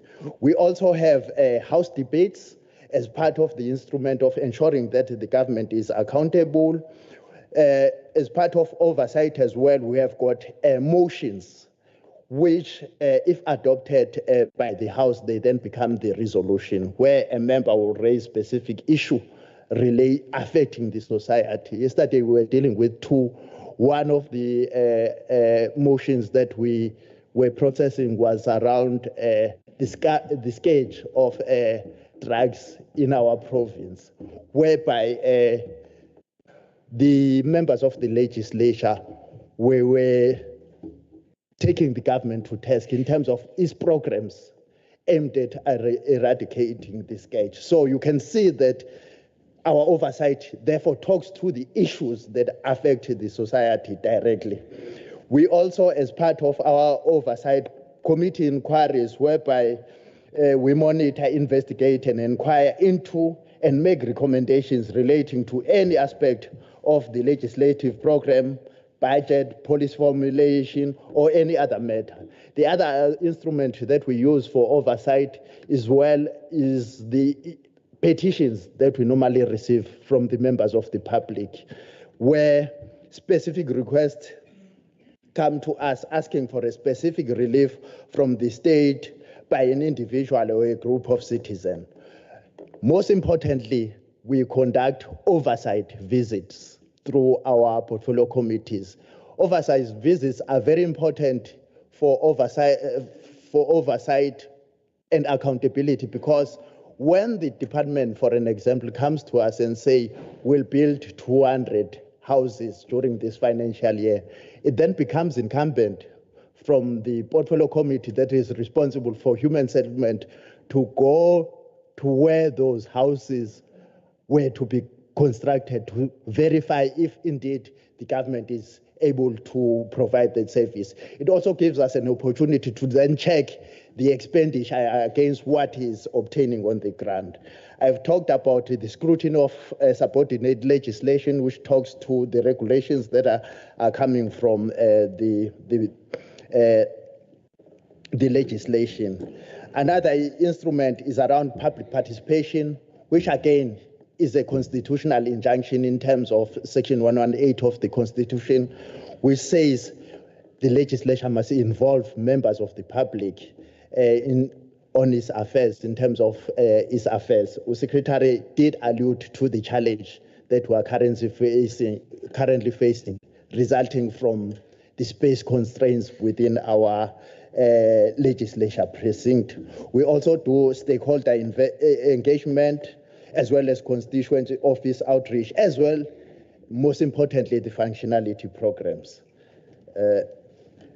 The table that the graphic table that is reflected on the screen talks to the sector oversight model in a graphic detail. I'm not going to delve too much on it because of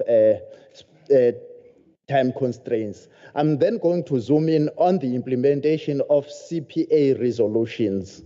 We are saying, as the legislature, we monitor the resolutions that are taken either at the CPA Africa region or CPAC resolution, with the aim to ensure effective implementation by the branch.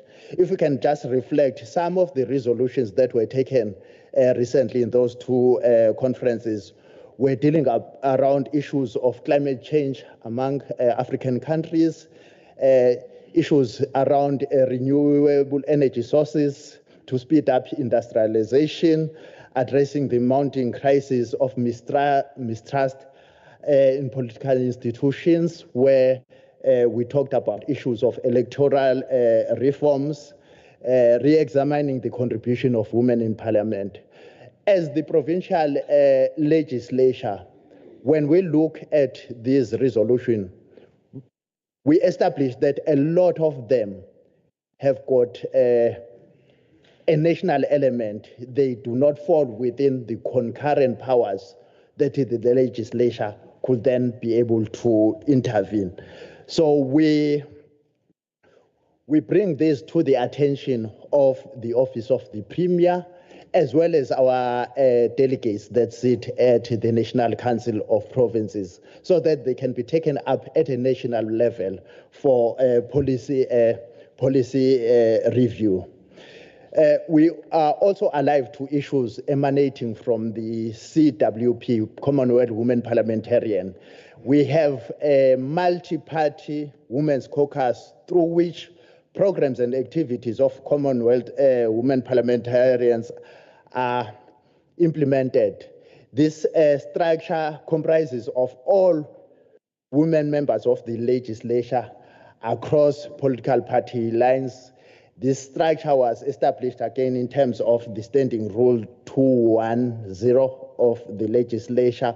The focus area of this structure is around capacity building, women empowerment in line with the Sustainable Development Goal 5 to be specific, gender-based violence and femicide, gender-responsive planning and budgeting, as well as opportunities for international and regional empowerment programs for our female members.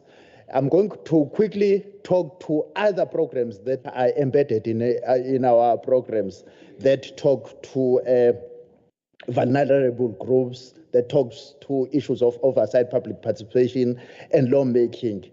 In fulfillment of the Bill of Rights of our Constitution, the legislature has a number of programs that promotes social cohesion, safety, tolerance, and the promotion of human rights.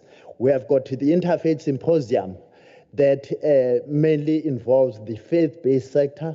We normally have that symposium around the Easter holiday or immediately around the Easter weekend. We have got a sex work symposium. It's a very exciting symposium that I'm talking to. When it was introduced during the 6th term, it raised some eyebrows that we seem to be supporting what was then criminalized, the issue of sex work industry. But I must just indicate to our delegates that there has been a lot of movement in terms of the decriminalization of sex work in our country. I'm aware that the court last week was dealing with the same matter. Our focus here, honorable members, is not that we want to be clients in the industry, but we are concerned about the abuse of people who are operating in that industry. We are enjoined to ensure that the Bill of Rights apply across. That is why it's one of the sectors that we are supporting. We have got a symposium that deals with LGBTQIA, those people that through their sexual orientation continue to be abused, to be mistreated. It's one of the sectors that we have targeted. We have got we also have Children Parliament, whose primary focus is to inculcate a civic responsibility at a very tender age. We have got Workers' Parliament, which is another sector parliament that deals with issues that are obtaining in that sector. We've got Youth Parliament, Women's Parliament, Senior Citizens Parliament, the Young Women's Symposium, as well as Parliament for Persons with Disability. Members will recall earlier on that I indicated that we have got a standing committee that primarily focuses on issues that deal with the vulnerable groups. I think I've given a high level in terms of the two symposium, LGBTQIA as well as sex work. The other program that has proven itself to be very effective over the years is the multi-party visits that our honorable members conduct on annual basis ahead of the program, the flagship program of taking legislature to the people. Through this program, which is held annually, the legislature, informed by the National Development Plan, assesses the extent to which national, provincial, and local government are achieving the targets and objectives of the NDP. Members of the public are offered an opportunity to air their service delivery needs, and for the legislature to then create a platform for the executive to respond. And that feedback session culminates in a taking legislature to the people program. We also have functionality programs that we undertake as part of our annual calendar. One of those functionality programs is a schools functionality program, which is an oversight program involving all the members of the legislature, where we deploy all our members to all the districts within the province of KwaZulu-Natal. We do it twice in January to check the state of readiness of the education system for the for the intake of the financial year. We look at infrastructure, the issue of textbooks, overall the state of readiness. Then we make a follow-up in July to check if those issues that would have been raised during the initial visit would have been addressed. Similarly, we have a health functionality program. You came, honorable members, when we had this program on Tuesday and Wednesday this week, where our honorable members went to all the districts in KwaZulu-Natal to check the status of health facilities, especially issues pertaining to emergency medical rescue. I think the last slide just gives an example of oversight visits that are done by committees. We highlighted just 3 committees that did their oversight recently, which is Agriculture Portfolio Committee, the Health Portfolio Committee, as well as Economic Development Committee.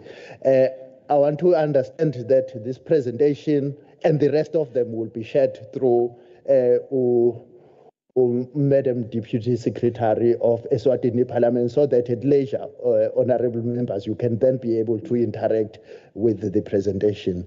Thank you so much, Chairperson, and thank you so much, honorable members, for the audience. Thank you so much for that presentation, those presentations on behalf of KZN Legislature. We will now move to the delegation from Eswatini to present on governance system of Eswatini, Tinkhundla system. We will invite Honorable Khumalo, the chair of the CPA, to come forward. You want to present from there? Or anywhere you are comfortable. Feel at home. Ngiyasazi stories kamzala invited. Mayifike ekhaya kuthiwa mzala khululeka kusekhaya. Thola umzala esenza ama-conflicts ngeyogadi yonke iy'ngane engadlile. Kodwa khululeka mzala. Azonke amarafu enza amaqanda awu-12 umzala ngesikhathi. Bakhululeka mzala kusekhaya. Hayi, siyabonga Chairperson. Chairperson, once again, let me express how delighted we are to be in this August House of the KZN Legislature. And also, let me apologize for my improper dress code, because I also do have a golf t-shirt. But this morning, as I was putting it on, I discovered that someone decided to engage in some form of sabotage with me, because it was 2XL but for ladies. So I tried to fit it, it couldn't fit properly because I had to put it aside. Nevertheless, I would say we are very grateful for what you have heard from the presentations that have just preceded mine. And largely, like I was saying, it's standard in a way. But of course, I would like to learn some of the aspects, especially of the newer infusions into the standing orders. Now, I don't know where to start about our history, because it's a very long, rich history But I think this is, it's about, Eswatini is the history goes back beyond 400 years. And, but the size of the country has been configured during the 19th century. We all know the story of the demarcation of the African continent. But I think for us to appreciate the present, the past is necessary. Maybe why Eswatini now? Because for all along it has always been known to be Swaziland. Why Eswatini? Actually, Eswatini is the appropriate African name of our country. Those who will recall that we come from the era of British protectorates. Us, Botswana, Lesotho, and Swaziland. They were British protectorates. And we had those names given to us by those who protected us, which is the British. So they gave Botswana Bechuanaland. Bechuanaland was called, Botswana was called Bechuanaland. But at independence, they changed. They said, no, we are Botswanas. So it moved to Botswana.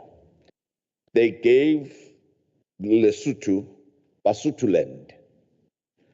So, and then the Basutos changed at independence, say, no, we cannot say called Basutoland, we are Lesotho.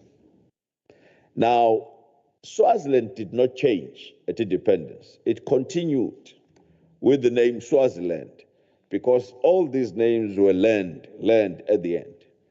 And then His Majesty the King felt, no, belated as it is, we still need to go back to our original self. That is how we got to be Eswatini. So, just so that you can appreciate. Now, Eswatini, let me start not so far back, but let me just go back to 1963. In 1963, November, during the colonial era, there were contestation on the issue of how this country will be governed. Of course, the British were still in charge. They were the administration. The traditional authority, or the Swazis, were playing second fiddle. Then the king said, why don't we have a referendum? 1960, let's call for a referendum so that the people can decide if they feel political parties is what they want, or they want a democracy under the monarchy.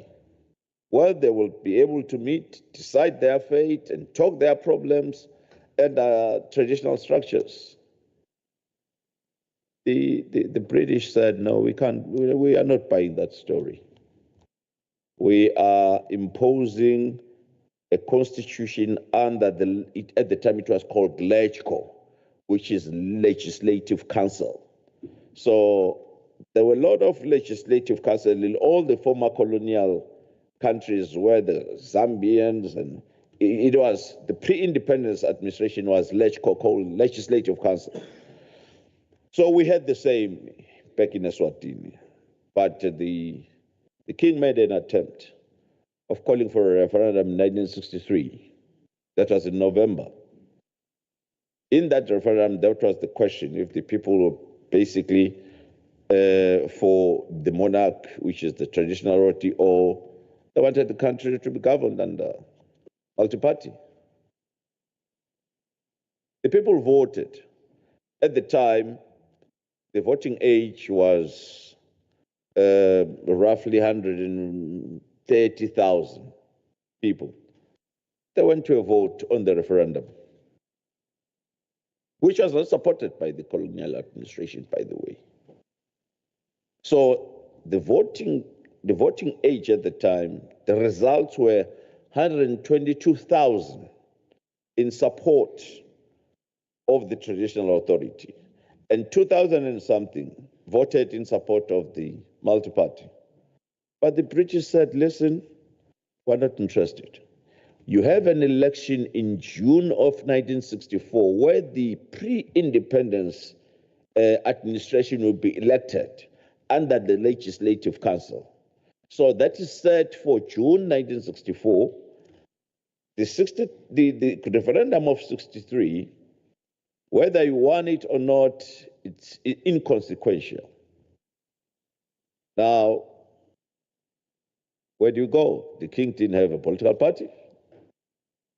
All the other leading political figures at the time had political parties. There was the Banzan National Convention, which was led by Leonard Dr. George Msibi. There was the Swaziland Democratic Party, which was led by Dr. Khumalo. There was the Swaziland Progressive Party, which was led by J.J. Ngubane, who was from Eastern Cape, by the way, who came as a teacher back home, and many other. Then there was the Swaziland Progressive Association, which was purely whites. Now,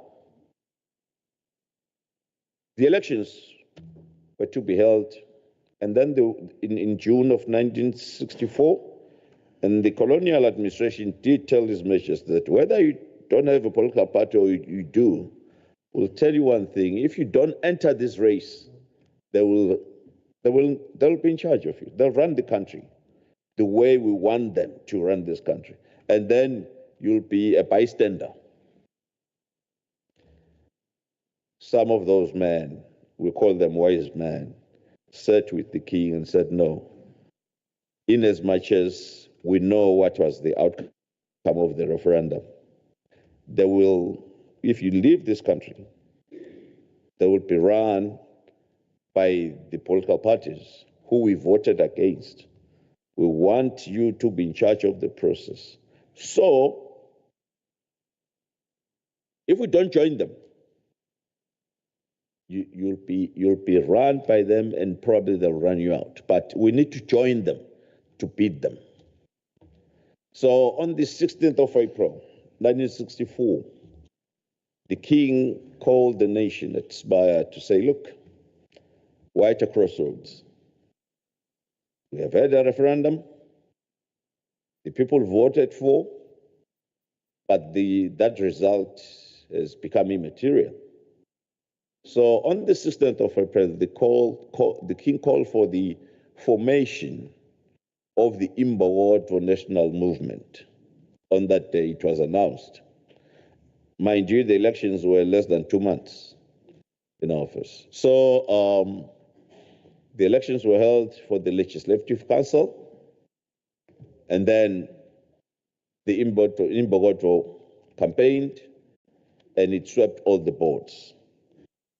The other political parties, which I have mentioned earlier, didn't even attain 1 seat.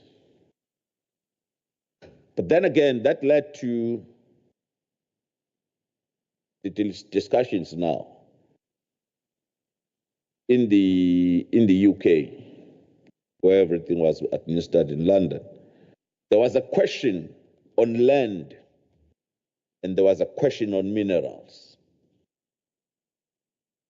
The king sent deputations to say, look, you need to discuss this, because under this administration, if the question of land is basically still under the colonial administration, we are not in good stead as a country. We need to remove those and let them be held by the king in trust for the Swazi nation. I think those were the thorny issues. But let me first track to 1967. 1967, we attained our self-government. On the 25th of April 1967, the country became self-government. And the elections were held. And again, the Imbokodo now swept the board. Then it became the government. it became the government, and we attained the independence the following year. But the self-governing authority was in existence in 1967. Again, it was Imbokodo. Then after independence, Imbokodo ran the country from 67 up until 1972 as a government without political parties. The political parties were there, but of course, they were not voted for by the people. Until 1972, in the second national elections, that's when there was a show of face by the opposition in Parliament. But what happened was our constituencies at the time, there were only 24 constituencies, only 24. In each constituency, there were 3 members of parliament coming from that constituency. No, there were 24, there were 8 constituencies. But in each of those 8 constituencies, 3 members of parliament would come out of that. So that translated to 24 members of parliament, if my maths, 24 members of parliament. At the time we were elected, out of the 8 constituencies. So this time around, in the sugar belt, in the east, back home, those who know Eswatini, there was the trade unions. That's their belt. So they shot face, and the opposition won that seat. So out of the 8 constituencies, 1 constituency was won by the opposition, which was the Ngubane National Liberatory Congress. But bear one thing in mind, the constitution was still the imposed constitution, not homegrown. It was still the imposed constitution. So what happened was the Imbokodo, of course, I don't want to belabor the issue, but there were issues that led to Parliament to move a motion on the 12th of April 1973 to say, no, this constitution is unworkable. It remains foreign and it's imposed on us because there were some turbulences within the political governance of the country. Then the motion was moved by the Imbokodo, the main political party. But funny enough, that motion got the support of the Ngubane National Liberatory Congress. They voted for the same motion, which basically outlawed the constitution. Now, there was a vacuum. You don't have parliament, you don't have government. What do you have? There is only one authority, and that is the king. Because once you vote a constitution out, you vote yourself out. Now, the king was that. That's why there's so much talk about 1973, because the king now, after parliament had voted, they literally went to him to say, here is the constitution. We have thrown it out. Now you can see what you do. So the king had to assemble a legal framework that will run the country, but he still said no. Quickly, there was a proclamation that was established and issued, and the cabinet was retained. But in the meantime, between 1973 and 1978, there were consultations. I remember in 1975, a constitutional committee was led by the late Minister of Justice, Paul Kaplamini, who was the Minister of Justice at the time. He led a constitutional committee, not only inside the country, but outside, resulting in some homegrown arrangement The arrangement was, no, man, people want to elect people directly to parliament. Then there were 40 constituencies at the time. The first election under the Tinkhundla system, because Tinkhundla is basically, since you were Zulu speakers here, Tinkhundla, you know, is just a constituency. Tinkhundla are constituencies, you know. So I come from Tinkhundla Lobamba Lumzala. I am a member of Lobamba Lumzala constituency. So that's basically what it is. We go to parliament through the, that's basically what it is. We go to parliament through the first past the post. First past the post. And then in 1978, we had the first elections under Tinkhundla in 1978. But the system has been reformed throughout. From 1978, you can imagine now there are 59 constituencies, but then there were 40. Then from 40, they became 55. From 55, now there are 59. So much has happened. So much has happened over time. And there have been a lot of changes. We come from an era whereby the member of parliament himself was not directly elected by the people, but was elected by the electoral college. And the electoral college was directly elected by the people. And then the MP would be elected in the House by the electoral college. But now it is direct. How it works? There is what we call nomination day. Nomination day, primary elections, and secondary elections, which is the national elections. The nomination day, we meet in our constituencies, in our chiefdoms, because we have a very strong chiefdom system back home.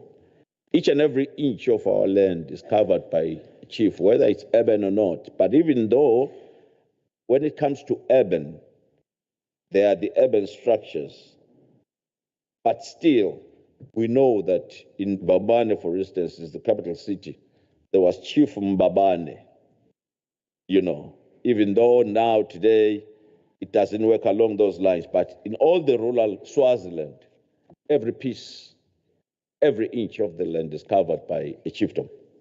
So we go to our respective chiefdoms. On the nomination day, the people gather, they nominate maybe 20. Maximum is 20, minimum is 4. To stand elections in the national elections. Say maybe they've more nominated 16. Then 3 or 4 weeks later, the primary elections are held. While the primary elections, on the day of the primary elections, the 4 or 16 who have been nominated in that particular chiefdom, they compete amongst themselves. The people come, they vote. They vote, each and every one of them. The winner goes into the national election to represent that particular chiefdom. The constituencies, some have 6 chiefdoms, some have 4 chiefdoms, some have 11 chiefdoms, some are much larger than that. So the winner in the primary election will go and contest for national elections with the other parliamentary candidates for national elections. That's what happens. Then there comes the day, say maybe after a month, there comes the day for national elections. On the day of the national elections, the contestants or the candidates that are representing the chiefdoms under that particular constituency, they are voted for by their own people. whether there are 4 or 7 or what, but they have the ballot box, they appear in the ballot boxes, and the people vote for their preferred candidate. And the winner on the day of the national elections goes to parliament. The counting is done on the very day after the election. The candidates have got their own agents. They are there, they can be there themselves. Whether you want to watch yourself losing or winning the elections, you are there, it has happened. And then the same goes for, there's what we call constituency headmen and councillors in that particular constituency. So the councillors is determined by the number of chiefdoms under that particular constituencies. But the principle of voting is the same for all the different categories. And then that's how we found ourselves in Parliament.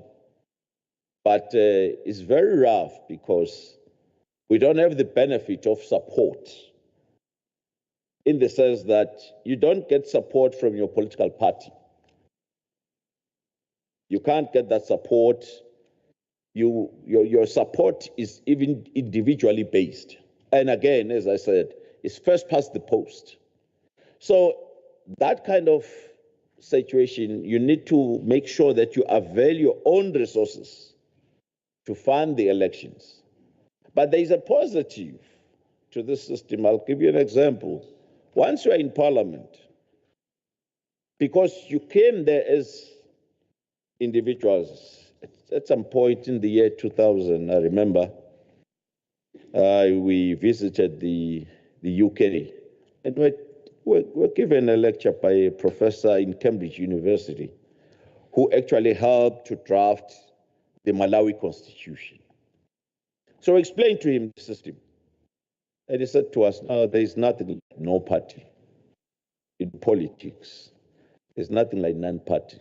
Even if there are no labels of political parties, there is what we call in constitutional law. So he said, proto-parties, meaning there are always the factions within that scenario. The like-minded always flock together. The like-minded vote together and they think likewise. Sometimes, and I've seen that in our parliament over the years, that, there are factions where you find that maybe you need to win that faction to get the vote, because traditionally they'll vote maybe along what you would call comradeship, but it happens. But fact of the matter is, we don't have the political parties, but the strength, I can tell you this much. When we have to remove a cabinet minister, maybe we pass a vote of no confidence. We have done it numerous times in our parliament, and they have been removed. The king has had no choice, because he appointed them, has had to remove them, because Parliament has said so. We're not. That's the benefit, because we're not. Should I say, we're not bound by the rules of our political organizations. We act individually. We caucus, we discuss, we agree, we look at the numbers, because there are certain thresholds that you have to meet for removing a cabinet minister who is non-performing or for wayward behavior of whatever is. That has been done. The story is long and it's very rich, but I thought maybe I should just make those highlights just for the benefit of our colleagues to understand how the system works. But then it happens, therefore, once the parliamentarians have come to office, then the king has to appoint the prime minister. The prime minister may be from the members of parliament, or he can be appointed from outside parliament. The Prime Minister, once he's been appointed by His Majesty the King or the Prime Minister in consultation with His Majesty, then they appoint the cabinet. The Constitution says the majority of cabinet ministers should come from the directly elected persons or politicians that have been elected by the people directly. That's where the majority of the cabinet comes from. Now, in the event that process has been finalized, again, I forgot to mention that during our elections, I think the Deputy Speaker did touch on, but let me explain how it works. The Constitution does specify that if after the general election, the 30% threshold for women has not been met, then you have to engage the election of 4 regional women who have already been introduced to this August chamber by the Deputy Speaker. Currently, our women representation sits at 29%. So that's where we stand. Now, let me move on and probably to finalize and say, you come to our parliament in 3 categories. It's either you are appointed by the king, or you are elected directly by the people, or you are elected by the House of Assembly, which then becomes the Electoral College. It elects 10 senators, 10 members into the Senate. And then the king appoints 20 into the Senate. In the House, that seats the House for the elected members of Parliament. There are 59 members who are directly elected. The king only appoints 10 into that House. So that completes the configuration of our House. We have managed to apply our standards and in a manner that we are forever reviewing our standing orders. Our standing orders are always reviewed from time to time. And I don't know what else have I left behind. But yes, we have the committees that our colleagues here spoke of. The principle of oversight is more or less the same. We have the constitutionally provided committees, that is the Finance Committee and the Public Accounts Committee. And of course, the portfolio committees, what you call the standing orders, standing committees, we fondly refer to them as sessional committees. And what you refer to as, and we have what you refer to, probably, I didn't get the name, but those committees that correspond with the ministries, we call them portfolio, obviously, portfolio committees. Let me take my seat. I think I've shared a piece of our background and how the system works.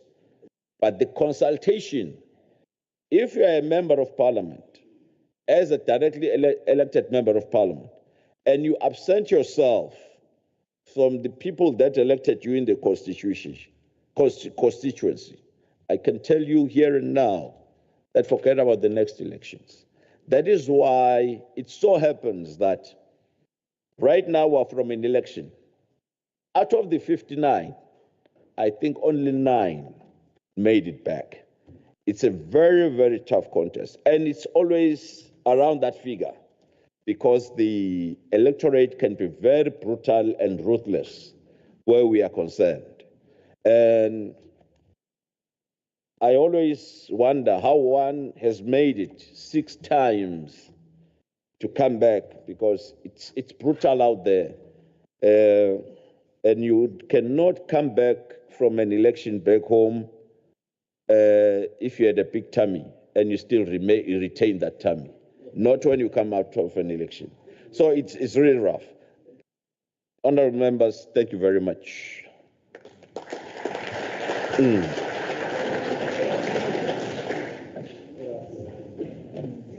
Thank you so much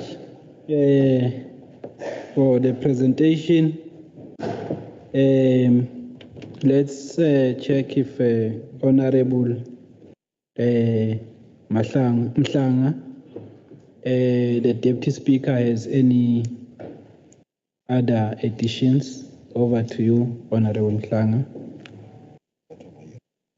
Yes, you can present from here, it's fine.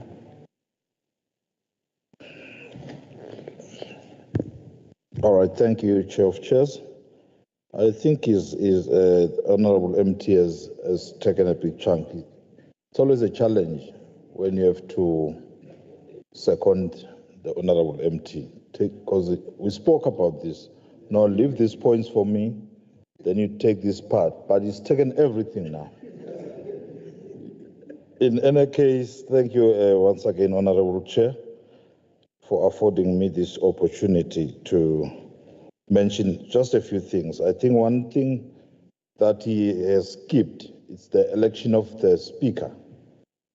The first business when the Assembly is fully constituted is to elect the first item on the first session, because our sessions are the same as yours, it's 5 years. It's the election of the Speaker, the Deputy Speaker, and the President in the other chamber, and the Deputy President.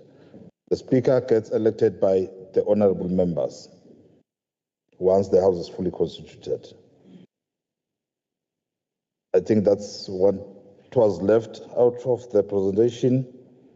And the issue of bills, we are now in Parliament. The bills, the other thing is to take it to the people. If the executive comes with a bill, tables in Parliament, goes to the committee, the clerk to Parliament advertise that bill for stakeholders to have inputs. So it goes all the way and back to Parliament. Once it's passed in the Assembly, it goes to the Senate. After the Senate, the message gets back to Assembly. If there is any concurrence or some disagreements, then finally it gets the assent from the head of state, which is the king.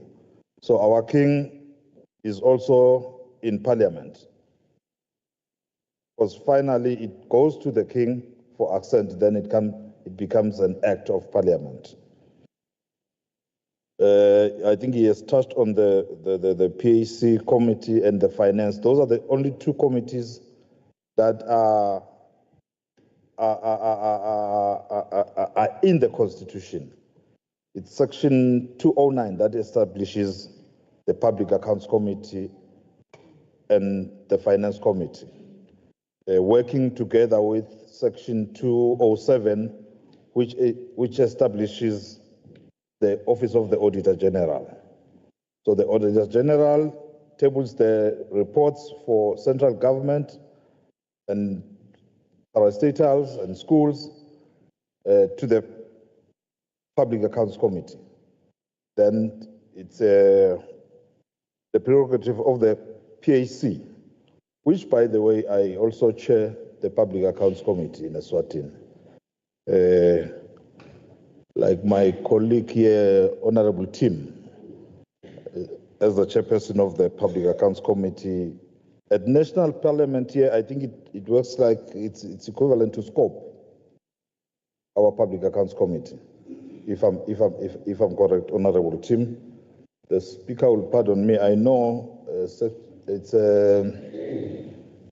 Standing Order number 73. You don't call a member by name, but I've just forgotten the surname. That's why I'm calling him Honorable Tim. So the appointment of cabinet ministers, the chairs as mentioned, we are also subscribing to other regional and international bodies like your CPA. We are members of the Pan-African Parliament. We've got about 5 members, I think, with us here. Senator Sbanze is a rapporteur on finance and monetary affairs at PAP. Senator Stuki is also a PAP member. And honorable welcome, Honorable Chair of Chairs Cruiser, just to mention a few who are sitting at an honorable member from Mtsambama. We are also affiliated to SADCO Park, which is the SADC Organization of Public Accounts Committees, which I also happen to be the SG for SADCO Park. We are also members of AfroPAC, that is African Public Accounts Committee Organization. We are members of that entity, which I also sit there as a Treasurer General. So I think basically this is what was left out from the Honorable's presentation. I thank you. Chair. Thank you very much, Honorable Deputy Speaker. Honorable members, let us all partake in the discussions. I will note hands.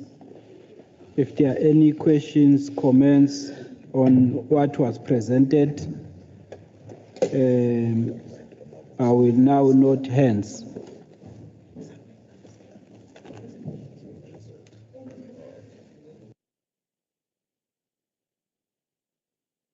Number 1, number 2, number 3,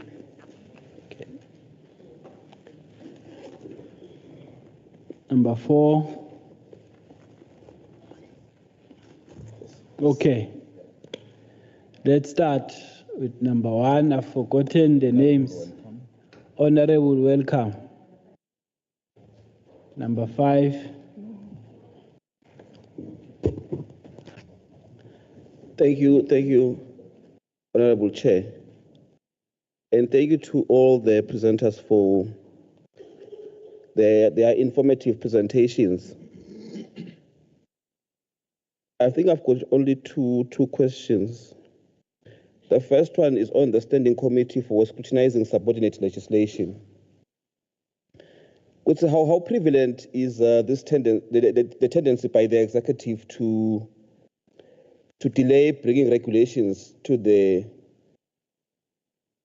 House once a law has been passed? And are there any penalties for the delay? I'm asking because a similar thing occurs in our parliament, where you'd have a law having been passed without regulations, and then it takes the executive years for them to bring the regulations to the House to operationalize that particular law. How prevalent is that in this legislature?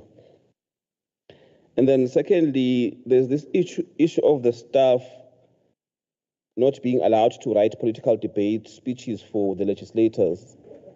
What are you guarding against by doing this? I'm thinking that what if it's the legislator that requests a staff member to assist in drafting a particular speech? Because we might have different capacities when it comes to technology. Maybe I'm not tech savvy, and the staff member is well versed on technology, and I ask for his or her assistance in drafting that speech. Not that is his opinion, but it's my opinion that is helping to type, maybe. Yeah, I think maybe the last one then is the Standing Committee on Oversight. Who do they report to, particularly, and what is the composition of that Standing Committee on Oversight? Yeah, I think those are the three questions that I had. Thank you. Number 2, Honorable. Honorable Member. Honorable Member.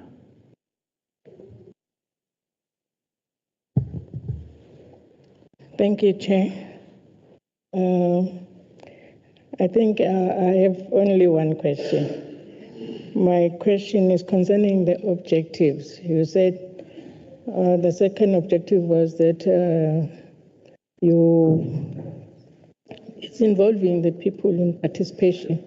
And I asked myself, how do we involve the people? But later, when you were presenting, when the presentations were continuing, you said you have the sex workers. How do you organize those people? The children's parliament, the women parliament. I thank you, Chair.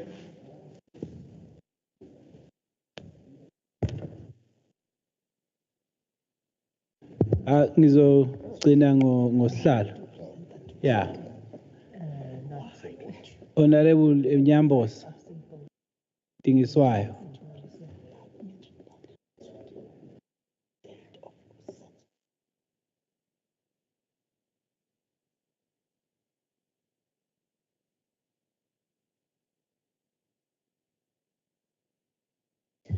Thank you, Chair. I heard you were talking about GPV, Gender Violence Act, when you were talking about one of your laws here. It's LGT. Yeah, LGBT, somewhere there. I want to find out, how do you balance it with your customary law in the rural areas and the urban areas? Because in rural areas, I guess you've got this belief that this is the way how we Zulus do this, to treat women. Then in the Western culture, it's something different. How do you balance those? Thank you.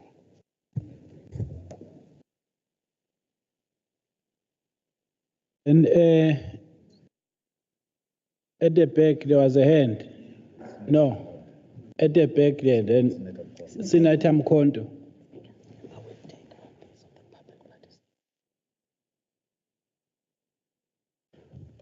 Thank you, Chair. Can I ask my question, Chair?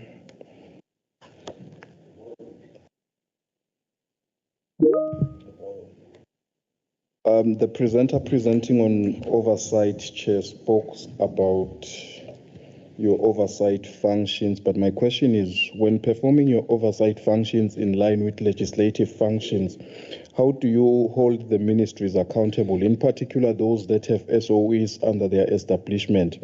More often, ministries then view this as overreach and functions that remain the preview of the board of directors. Then the question is, how do you strike a balance protecting safeguards of corporate governance in line with the so-called overreach that public enterprises normally hide under? I thank you. Thank you. Yes, Honorable. Yeah. Thank you, Chair. My question is one question. When you introduce yourself, I have seen one party got so many members. What happened when we are voting with something that we have different ideas? What happened with the voting in your parliament?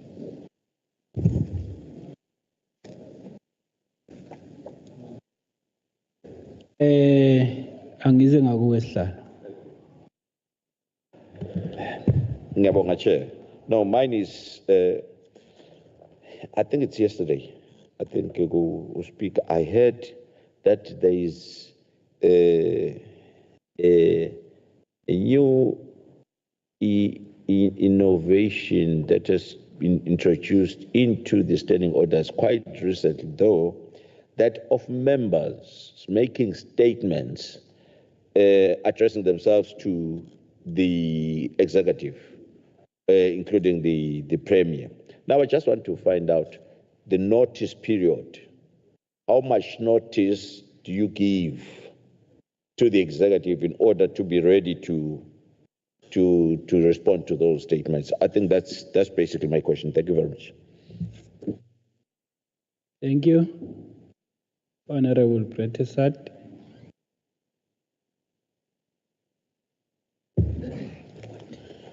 Thank you, Chair. The question I wanted to ask was, I found the practice of nomination day very interesting. And that basically forms the basis of the candidates who will then be voted for that majority in your parliament. But then it was also noted that by yourself that if people don't do their work, they won't come back, which I think is a fantastic idea. My question is that obviously in South Africa we have a party list system, and I know in terms of our political party we evaluate the people on our list, and they go through rigorous examinations, political knowledge. Their body of work as political reps is monitored over a period of time, and they accumulate points in that way, and that all contributes to their position on a list. In other words, it's very much merit-based. So I want to ask the question, when you do nomination day, is there any input based on merit? Because you might have somebody that's incredibly popular, but not very good at doing their work and servicing their constituents and looking after their people, but they're very popular for whatever reason. Maybe they have a good party place or something like that amongst the local community. And then obviously then that person inevitably, if they are popular for the wrong reasons, probably won't be a good parliamentarian, and then will probably, as you say, be removed. Does that not start eroding your institutional knowledge? How do you deal with that? Because if you have a large intake of MPs and then only 9 remain, does it start to erode your institutional knowledge in the institution? And if so, how do you counter that? And maybe I'll answer my own question. Is that countered by the parliamentarians appointed by the monarch? So, because obviously, as we all know, institutional knowledge, which you displayed with you, obviously with great knowledge of your institution and your country, it's a very important thing to maintain institutional knowledge. And you can't just be swapping out the MPs all the time, otherwise you lose that. So I just want to know how you counter that issue with a large sort of movement of MPs retaining institutional knowledge. Thank you. Honorable Hadebe, then Honorable Mahlaba.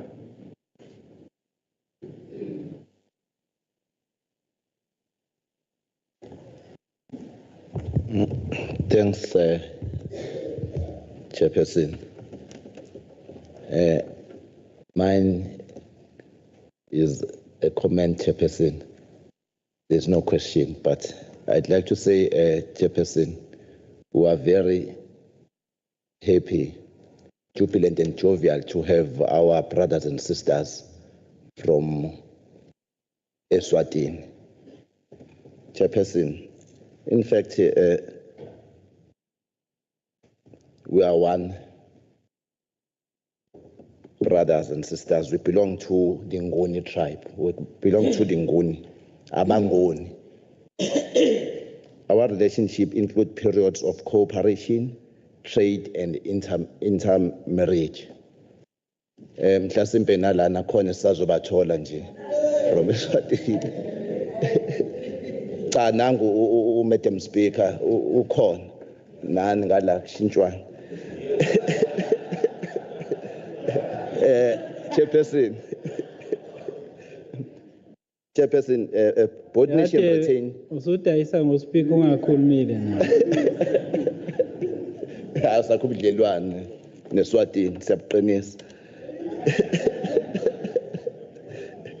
Chairperson, both nations retain Nguni cultural elements, including language. Zulu and Siswati languages are closely related, as Madam Speaker alluded on her preamble, Chairperson. But the problem is sekunama artificial borders by colonial syndicate. They separated both communities. Chairperson, Honorable Speaker, what I'm trying to say is that we as indigenous African brothers and sisters, we need to come together, united against poverty. Our continent is a very rich continent with different minerals, but still today, abantwana base Africa, they're still suffering. So, we need to be united, sebenzisane ukuze i-economy yethu umnotho wethu uzungazungeze la eAfrica before uphumele ngaphandle uye eWest laba abasichaphaza khona. We need to come together, united against the poverty and the economic segregation by neo-colonialists and neoliberals. Chairperson, I so wish one day we'll be having a United States of Africa. I thank you. Thank you, Honorable Mahlaba.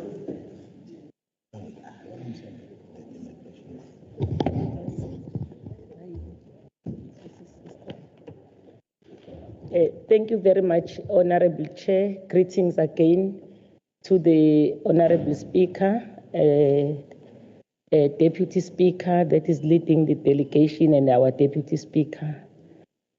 Also greeting to Babu Khumalo. We want to welcome the presentation that we have received today. I think it was very informative and important, particularly because we are neighbors. You know, when you go to overseas, the other country knows the neighborhood country, what they are doing. And today we have learned about our history because Swaziland history is our history.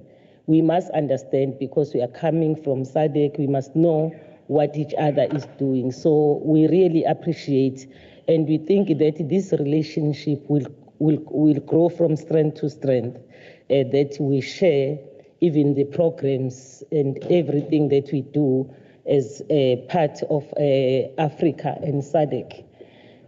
But I want to check, the presentation was indicating, I'm not sure what is the population of Swaziland vis-a-vis women and male counterparts.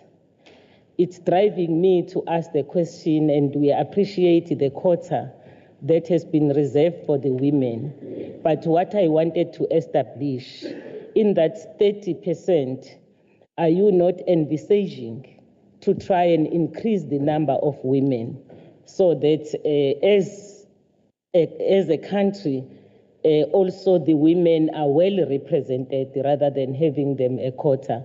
But here in our province and in our country, the women percentage is like 53%. So you will find that in the decision-making structures, they are not sometimes well represented as women. If you have never reviewed the increase on the representation of women, we will propose, because we are a family, that you revisit that and then you increase the representation of women. Thank you very much, Honorable Chair. Thank you. I think I've taken the hands. Konenshi. Kona Evuwa Umoya, Honorable Member.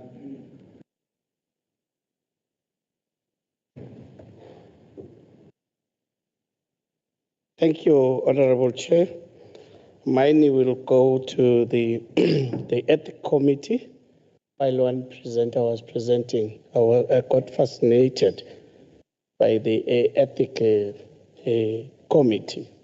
We normally see fireworks in your parliament here.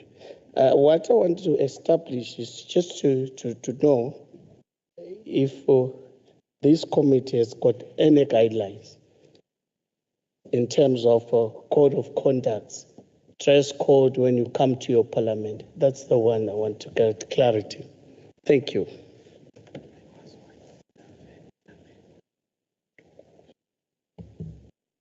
One last hand, or two last hands. Then we move to, yes. Yes. Thank you. Thank you to the front desk. My name is Senator Tony Sibanze. I had no plan to ask a question, and thank you for awarding me the floor. I'm just picking it up from the deliberations that will be made. KZN, Eswatini is very close to KZN for too many reasons, which have been articulated by the previous members who have taken the floor. Mine is just to appreciate the resilience of the KZN Parliament and its governments to overcome the situation of the impact of the climate change with regards to the floods and everything that has been happening around. And we really understand. We've been with you in our prayers with all the destruction in the infrastructure that is happening within your province. But my question now is on the parliamentary side. I mean, now it is we're approaching summer, and climate change is unpredictable now. It's a concern to all countries within the globe. How is the committee, if ever there is any committee on climate change, sensitive to the needs of as they arise of the climate change issues? We understand that you have a budget. I'm sure there's a budget that is ongoing. And then if a disaster strikes, how does Parliament, I will say Parliament or maybe that committee, how does it align and how does it work with the executive to make sure that the services or the destruction is I'm just looking at it because we have a climate change committee also in our Parliament. And there is a law that is being piloted on the disaster, something like that, so that at least we can maybe look and learn and disaster strike anytime. Thank you for giving the floor.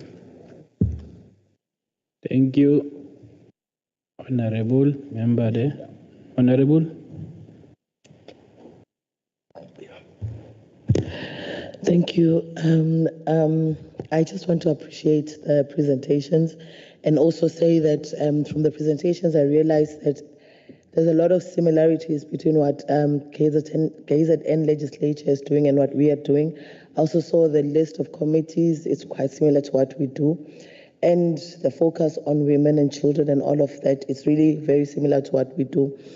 And having said that, I also do, Mr.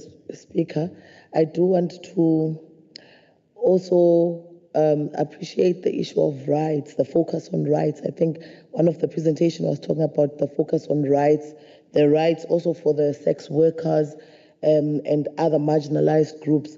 I think it's important for us also to emulate what KZN is doing and make sure that if people go out there and want to access services, they need to pay for those services, and they need to also maintain that human dignity aspect of it as well.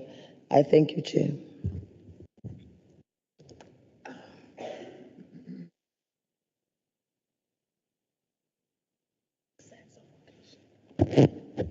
Thank you. Let's get comments.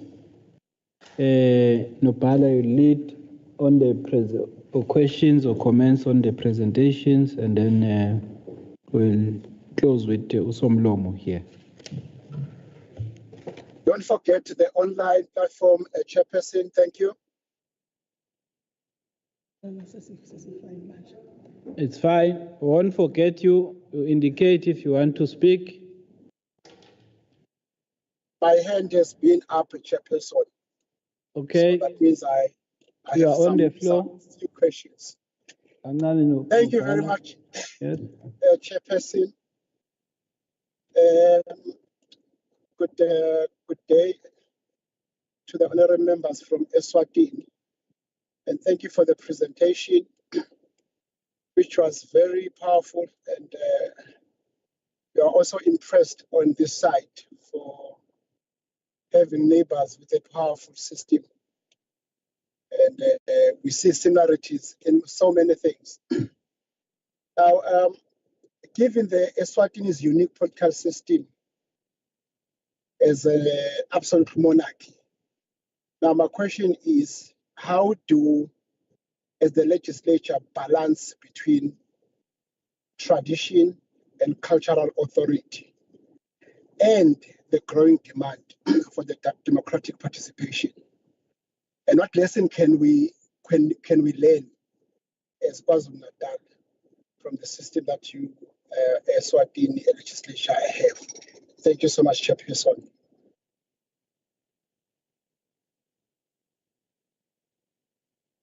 Thank you. Ngubane.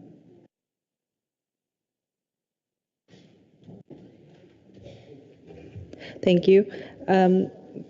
Thank you for the questions, honourable members. I will respond to the more technical questions and the substantive responses in relation to what the specific committees do. We do have chairpersons of committees that are in the meeting. We also have members that are in the committees that can address that.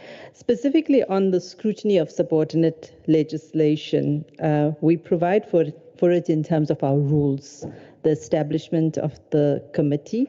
But prior to it being included in our rules, we have a piece of legislation that this House passed, establishing the need for the scrutiny of subordinate legislation. And this comes from our constitutional requirement around tabling of subordinate legislation, particularly regulations. Now, it is a newly established committee. We have a different challenge, not that the MECs are not giving us the regulations timeously. We are, in a sense, under-resourced to be able to cope with the regulations that are coming in from the executive. So the regulations are now waiting for us to take forward the issues. So the committee is chaired by Honourable Tim. He's going to also add to it, but we've established the committee. We have had engagements with the Office of the Premier, who coordinates all of the regulations that come in and get tabled to the legislature. They've been referred to the committee itself.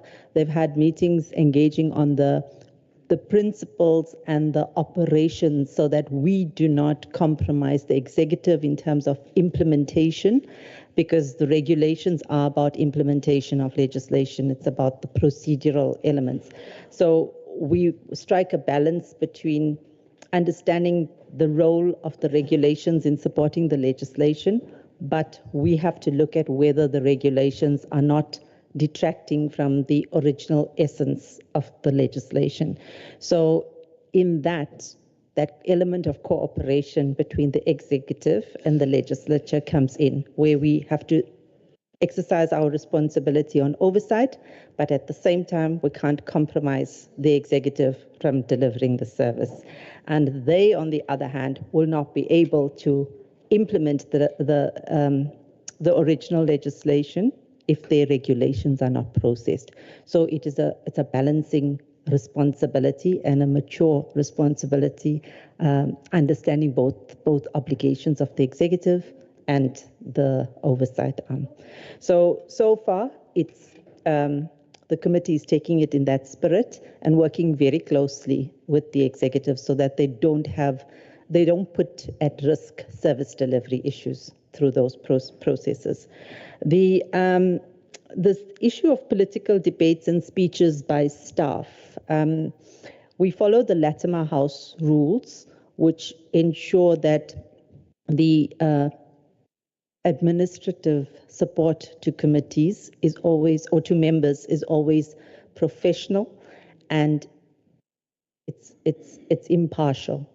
So it then goes against the spirit of the Latimer House rules to allow administration to draft speeches for members, because the speeches from members is always having a political slant, and we wouldn't be able to draw the line between the professional support that is given to members in their capacity as administration and impartial, and the members putting the political element into it. But we note that the members do need support, so we have policies in the institution that provide for research allowance for political parties. So the political parties then will have their own researchers who can assist their members to prepare their speeches. We also provide for secretarial allowance for political parties. So the parties will then bring in the support for the members in that respect. But the staff of the legislature is 100% impartial in the service that they offer to members. Then the issue of the Standing Committee on Oversight, it's Rule 166. I think I'm going to make available a copy of our rules to the clerk of Eswatini Parliament, and I would also appreciate getting a copy of Eswatini Parliament's rules so that we can also learn from yours. They may be very similar, but in terms of Rule 166, we established the Standing Committee on Oversight of the Legislature. It's the specific committee that deals only with the legislature, no department, and we look at the legislature as a unique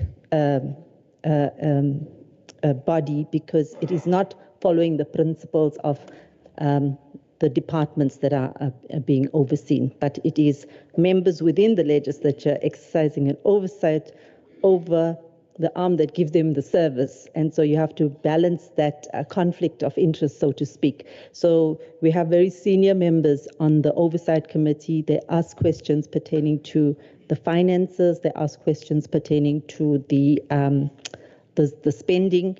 And it is an 11-member committee, proportionally represented. So 6 of the members will be from the GPU majority, and the rest will be from the largest minority as well as the party, the minority, the whip representing minorities. So we have to follow the proportional representation as outlined in the Constitution. That goes for Standing Committee on Oversight. Then in terms of the Ethics Committee, the guidelines, we have a code of conduct that's attached to the rules. It basically gives an indication of what members should and shouldn't do. It provides for disclosure of financial interests. It gives times. So all of the guidelines in terms of behavior is provided for in the code of conduct. And there are provisions that guide how complaints are sent through. It's sent to the Office of the Speaker. If there's a prima facie case, then it is referred to the Ethics Committee for investigation. That is also a multi-party committee, but they will be led by what the facts reveal, and they will also have support of legal services, and they'll take it forward in that manner. We also provide in our rules for an integrity commissioner that will give guidance to it. The Ethics Committee is chaired by the Deputy Speaker of the Legislature, and part of the role of that committee is also to introduce ethical behavior and conduct. So it's not only a watchdog for ethics, it's a development of understanding of what is ethical behavior. So it's a program that supports members in ensuring that we are complying. I think the issue on the Committee on Climate Change, we've established committees for specific oversight responsibilities. Our Environmental Committee deals specifically with those issues. We do know when there are disasters that occur. The committee then goes out on inspections in loco and calls the departments to account for how they are addressing disasters. But they're also very proactive in their approach because they call, in terms of the oversight, they have an annual oversight plan and they identify the issues that are relevant, that need to be constantly monitored, and they have quarterly meetings with the relevant departments to address those issues. But I think the specifics on what they're doing, Chairperson Sithole Moloi is available. She may be able to give specifics on that. Oh, sorry, I'm misrepresenting. It's COCTA. So COCTA will give us that. Madam Speaker, the issues pertaining to public participation and the other substantive issues I will leave to you. I've completed the technical responses. I didn't know if you want us to hand over to Chairperson of COCTA first on climate change. Oh, okay. Thank you. Okay, thank you. Thank you, Chair. Because in the interest of time, if there is something that is left, I will give Honorable Khumalo to come to also respond, and then Honorable Boyce to also respond. If there is something left, other members will add. Let me start with Honorable Khumalo. Sorry. Honorable Chair. Oh, thank you very much, and thank you for the very wonderful and encouraging comments from our colleagues on the floor, Mr. Chairperson. The Chairperson, to start with the Honorable Tim Protestant at Ahopam. Thank you. Yes, thank you for your comments about the favorable comments, rather, pertaining to the nomination process. As a result, yes, it may be based on merit, it may be based on popularity, but then again, it's very difficult to falter the electorate because they do as they deem fit. And you are correct. There is a possibility that if you have been elected on the basis of your popularity, you'll be there for a short term. But largely what we discover that they are, yesterday I was taking a walk along the beach, yesterday morning, with my colleague from Lutse. She was telling me how the people would say, look, she's a community builder with very scarce resources to run an election or even to sponsor an election. But the people reached out to her to say, look, we want you there. And we believe that that is the classic case of merit in our case, that she was picked up. But in the event you are elected based on popularity or how much money you spend, it will be a short term. The tenure will be very short. And then, unfortunately, that's what happens in politics. But it's not only under our system of first past the post, because even like you have rightly pointed out, that the party list does have parliamentarians that the party produces and everything. It's the same loss that is suffered under this first past the post, especially in our case. It's the same loss where you discover that a political party in this election, it had 20% votes. I'm making an example. I'm not being particular to any political. It had 20% vote. Next election is 15, maybe because it didn't perform well. So the impact is the same, but at varying degrees and at different circumstances. On the issue of the erosion of the institutional knowledge, it is true, but look at it this way. It's not those who are retained, you find that, or should I say some of those who are voted out would have already maybe had something like 3 terms, and some of those who are retained, or maybe they are in their 3rd or 4th term, so we believe that the institutional memory is there. It does not necessarily have to be 50% institutional memory, but I think it is retained, and it has been continuously retained. I was looking at the UK election the other day when the Conservative Party was voted out of power by the Labour Party because the issue is delivery. Have you delivered? That's what it is. But yes, I cannot deny the fact that there is some degree of institutional erosion that can happen either way. In fact, proportional representation, at some point I was attracted to it, but then I've just learned that, even in our own neighbor, now we are seriously considering first past the post, which I think, it's something that, we're looking forward to, how the outcomes will be. Now, on the issue raised by, by Ubabe Hatebe, I think it was a comment, largely. But Honorable Mahlaba Mtetwa, I had the pleasure of meeting recently in the Gambia. She's raising very pertinent points.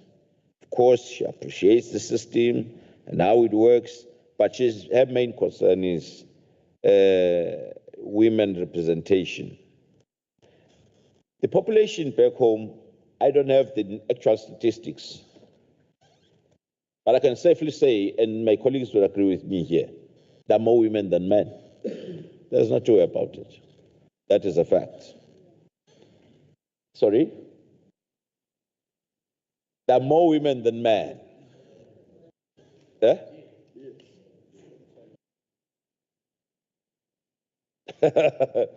Anyway, there are more women than men. That's how it is. Now, having said that, most regrettably, the question, where the first past the post fails compared to proportional representation is on the issue of gender representation. That's where the first past the post has shortcomings. But the proportional representation is much more stronger in that area. We and the other countries like Botswana, at some point I remember, Botswana is the oldest democracy in Southern Africa, but its representation of women is still wanting today. And the question is, we have so many women in our country, but when it comes to election day, the story is obvious.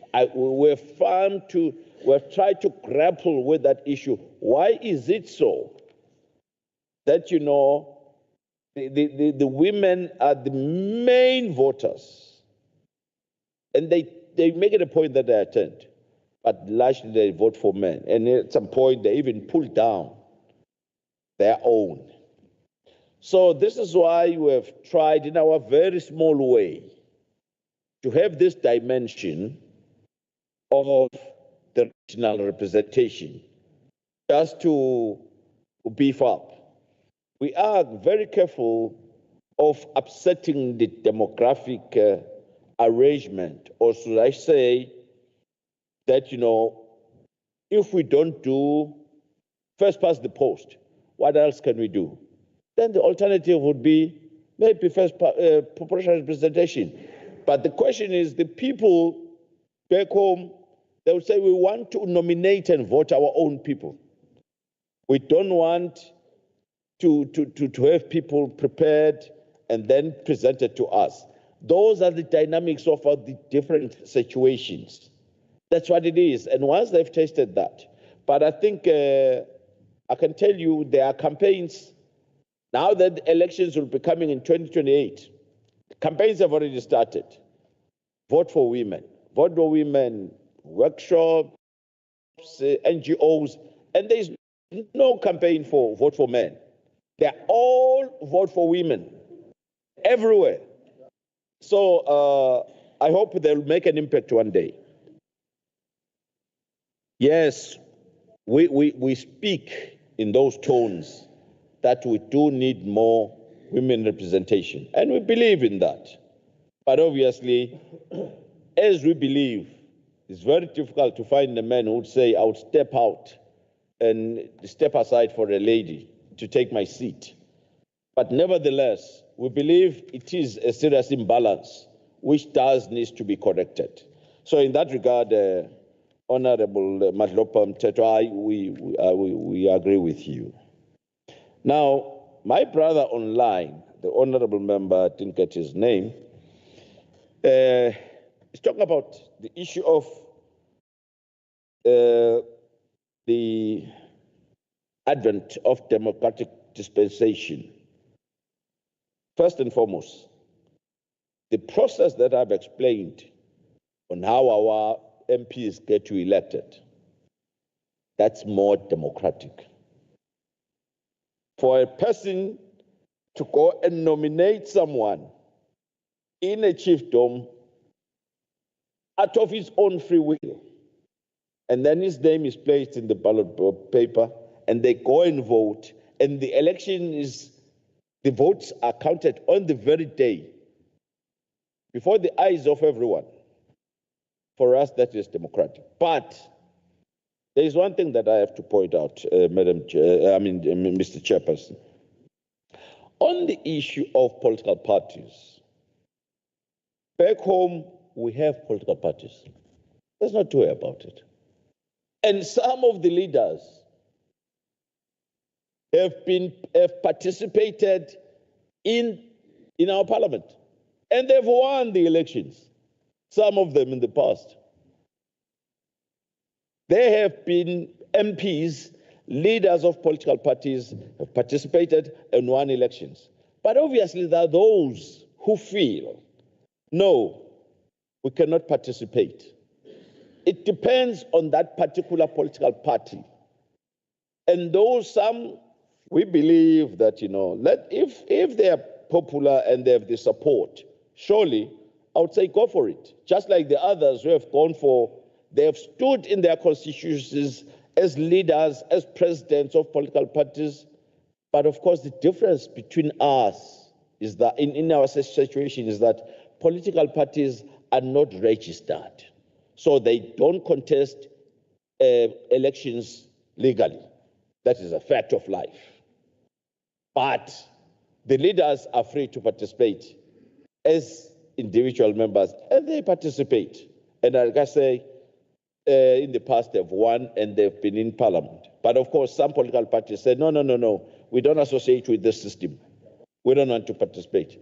Again, that's what happens in any democracy, because a democracy basically is someone else's choice. The lessons KwaZulu-Natal can learn from Eswatini, it's basically to say, I think I heard him right, that, the lessons that we can learn is that sometimes we do need to, actually, like you have said, I think in our case, we would like to learn the outcomes of what will come out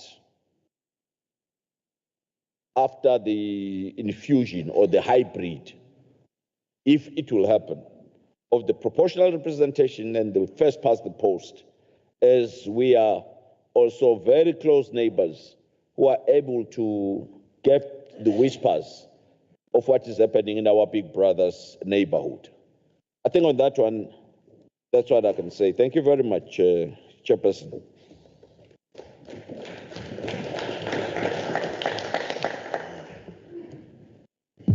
Honorable Boyce. Thank you, Chair. I thought you're still going to be following like how Nerusha was instructing, but nonetheless, firstly, I will try to respond to most of that were left out, but I want, before we even respond, to go back to the basics that were raised by Honorable Khumalo on how we relate. Firstly, we are relating because we're coming from houses in sovereign states, where in terms of the CPA, we interact at the level of respect and understanding that it is based on that which is seen to be good for that particular country. I am saying this because my name means that I am the one to be trusted. So it's my name in English. So there are things that I don't want to go home with. I want first to commit that in the areas that on our own side we need to finesse parliamentary diplomacy. Some were clearing today and we'll have to attend to those. I commit. I was at pains when I was listening to Honorable Khumalo having to act as if it's justifying why what is good for Eswatini is good for Eswatini. Because the basis of our interaction is saying that amongst the members there would be respect of law, universal human rights. Then the politics of each member is left to them. For instance, there would be things that we, as South Africa, in terms of our constitution, are not in the same line with the rest of the continent. But we are respected and they are accepted because they are contained in our own constitution. I am just pleading then, honorable members, as we go forward, that we also always, forever, I'm pleading from the side that belongs to KwaZulu-Natal, engage on the basis of that, internalizing that, then we depart. I won't go to specifics, but I will, to add that, say that democracy is a mess. Generally, democracy is not African. Whilst it's not African, it's messy. The messiness of the democracy is cleaned by the commitment of a nation. What is it that the nation seeks to achieve? Democratically, they clean up the mess. So from where I stand, it might look messy, but for those that are that nation, they have cleaned it because it suits them. That is my departure, and also in trying to explain some of the things that are raised. I will start with what Nobala responded to, the issue of I want to go deeper in the issue of the scrutiny of subordinate legislation. But I also want to refer, you will pardon me, Deputy Speaker, I am standing for election. So I will also want to refer the chair to assist me with letting the branch also listen to us in the lecture that we are presenting in the academy. It's there over the years on the scrutiny of subordinate legislation. And it will assist. It's presented by me. I'm speaking to women that may be delegates to Barbados.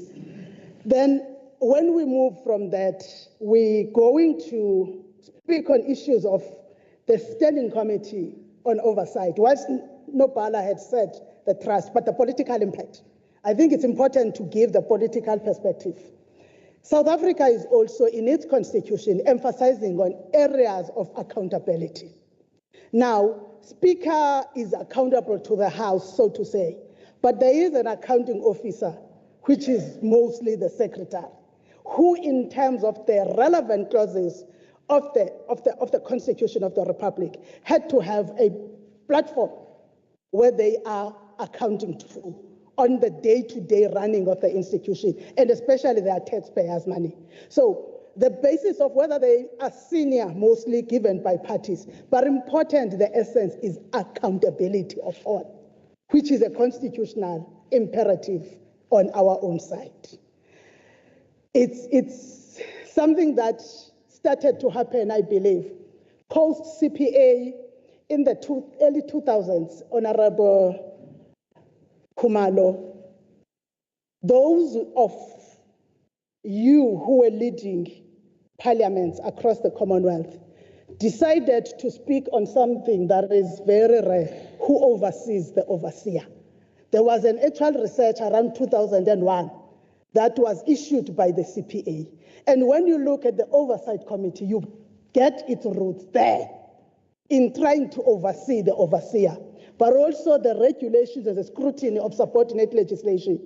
You also find that it is to lift up that which the CPA wanted us to achieve through Parliament. But I will come to, firstly, I had to call the secretary close earlier because I had them speaking on some illegal term. I don't know sex workers. I don't know, maybe they know sex workers. We don't know them. Because in South Africa, sex work is criminal. To be a sex worker is criminal. But Section 118 of the Constitution says to us, we have to involve the public in the business of the legislature. So when you determine that, you first determine the areas that are of topical interest. In KwaZulu-Natal, there is gender-based violence and femicide. Women are killed in this province. Angisho ukuthi babulawa ngobani, but those people are men. And there has been a high rate of killing of young women in tertiary institutions around 2016-17. There was even a time that there was the march that was organized that compelled Speaker Mbete and the President to listen to activists of gender-based violence. Amongst those issues of gender-based violence, there's also the reality of human trafficking. And the people that are trafficked mostly are women and children. But when you go back, those that are also abused sometimes is because they are dependent on those people for survival. Now when growing up, Mama,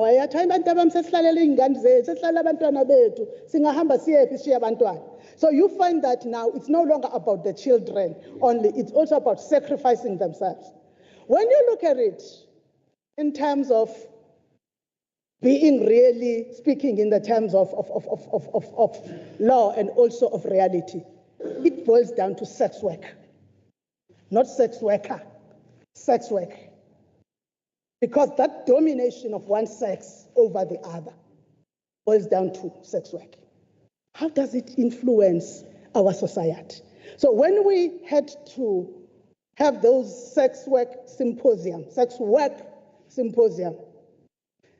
we had to find people who are activists in gender-based violence space, equality space, but also there are institutions that are calling for the decriminalization or legalization now of sex work, so that there is this dependence and violence is controlled, because you know that even in that you have a space and recourse.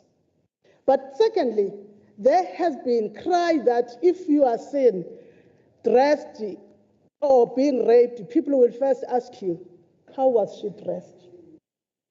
The slits in your skirt, the length of your skirt, sleeveless and what. So it means that a woman's body was commercialized because it related to sex work. So we decided to hear all of them and see whether there is a direction. Now, when you are having that symposium, it's open for all, including people that would be cultural experts, people that will be religious experts, but people that are, in terms of the law, able to also respond. But the last one is that besides you being blamed for rape, you'd find that when they go to get services, it's a fact that if you are expected, or if you are a person who moves on, people who bear no grudge, when this relationship does not work, I go to the next. And if that one also does not work, I go to the next, to the next. In the African culture, we refer to them as if they are actually selling themselves to the highest bidder.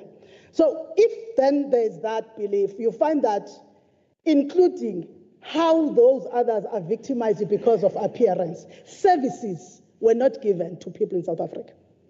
They come and say that I was categorized. They said I am a sex worker, an illegal thing, and services I couldn't access. So in that discussion, we had to eliminate the issues of rights of people and freedom of choice. I must choose how to dress. It is that big discussion, but we don't recruit sex workers because we don't understand them to exist in South Africa. Because if they exist, those people would be then arrested. But there are people that are proponents of the decriminalization of sex work. You find in organizations like Sisonke, Gender Connection, Asijiki, they are there. So they would come and be part. If they say then they are that, so be it. But we're calling them to have the discussion around the impact of sex work in gender inequality, gender-based violence and femicide, particularly in our province. That is the first part. Then you go to generally on how Nobala responded when was asked about writing for members. We are also being jealous. Let me say from the political side, jealous of the space. You can't continuously going to get someone who would write on you who is supposed to be apolitical in conduct and continue to be consistent with how the democracy of South Africa is built. It's built on inclusion. That's why there are minorities, declared minorities, because the diversity of views political in the country must be pushed forward. So when it's a staff member of the legislature, that one is subjected first to an HR policy, which might say that you must not have political affiliation. I'm making an example. I'm not saying that is the case, but mostly which would say don't be in active politics.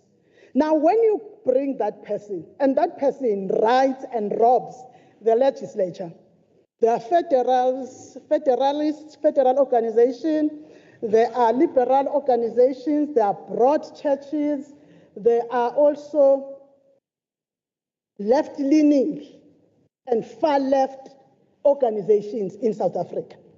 So that makes us South Africa. So we must get that voice, which is why we used Section 116 of the Constitution, which led to an enactment of a Party Political Funding Act. It's called PPFA, which enables the member who may not have the skill to be assisted in fine-tuning, but fine-tuned by someone who thinks like you, so that the statement sounds like you and what you stand for. That is why we have that amount that goes to political parties in terms of Section 116. But also for you to also go back and do the work of reporting back to the people that have sent you, whilst you are not coming from the constituencies. So we are trying to create that balance because of how the Constitution has been made. The issue of culture and other beliefs when it comes to LGBTQIA+, I decided to ask for the Constitution. In this document, there is nothing that I love more than the preamble. The preamble of the Constitution speaks to we, the people of South Africa. Let alone that down, it will speak of rights, including anyone who is in South Africa. But it first speaks to we, the people of South Africa. Regardless of gender, sexuality. But we want to strive for a non-sexist, democratic, inclusive. It's all these amongst the principles that our Constitution is built on. Now, it's a reality. It's a reality that there are queer persons and they are protected, including in terms of laws. But also there is a reality also contained in the same that respects traditional leadership and their role in building culture. So it doesn't fight and promote one side at the expense of the other. And to do that, as this House, every year prior to the Premier speaking, His Majesty the King, come and address us. because we want everything that we are as the people of South Africa to find a real expression here. Traditional leadership never had an issue with issues of sexuality. But what they have an issue is when it is used to undermine culture by modeling and grooming people to behave in a particular fashion, including not taking responsibilities of culture, which is why we have the House of Traditional Leadership, traditional and Khoisan leadership, to deal with that, to create that balance. But people are being killed because of their sexuality. We've been going to court cases as members in this house. When I was new in the house I was attending, people get killed by their families, killed by their relatives, killed by their friends for their sexuality. Traditional leaders in South Africa are not for that. So it's now balkanizing culture. People are doing bad things, hiding behind culture. So when we have those type of symposiums, we speak on the difficult subjects so that we unite, coexist, but don't undermine any of the foundations. It's important for us because we would find that one day we would be advocating, making an example, advocating for one sexuality over the other. So to avoid that, let's have these discussions openly, including, whilst dealing with that, raising the issues of inclusive representation, which is what is said by Honorable Mahlaba and Honorable Khumalo about inclusion of women. What inhibits women from participating? Sometimes these are the realities. Nothing. I don't believe there is an act of parliament of Eswatini that says women, you can't be more than men. It's the same here in South Africa. But we are not. There is always more men. Yet in political parties and also in the population, they are less. What stops us? And these realities must be confronted so that we unite and see everything happening. So the basis of these programs of public participation is firstly to conduct the mandate of oversight, but also to raise its voice beyond the ballot day. It's important for us. I think the last one, there is the two that I had that speaking. The issues that we are faced with of climate change are issues that are difficult. I am looking at the chairperson of COGTA, and I remembered that there's the chairperson of environmental affairs, there's the chairperson of transport, there's the chairperson of human settlement.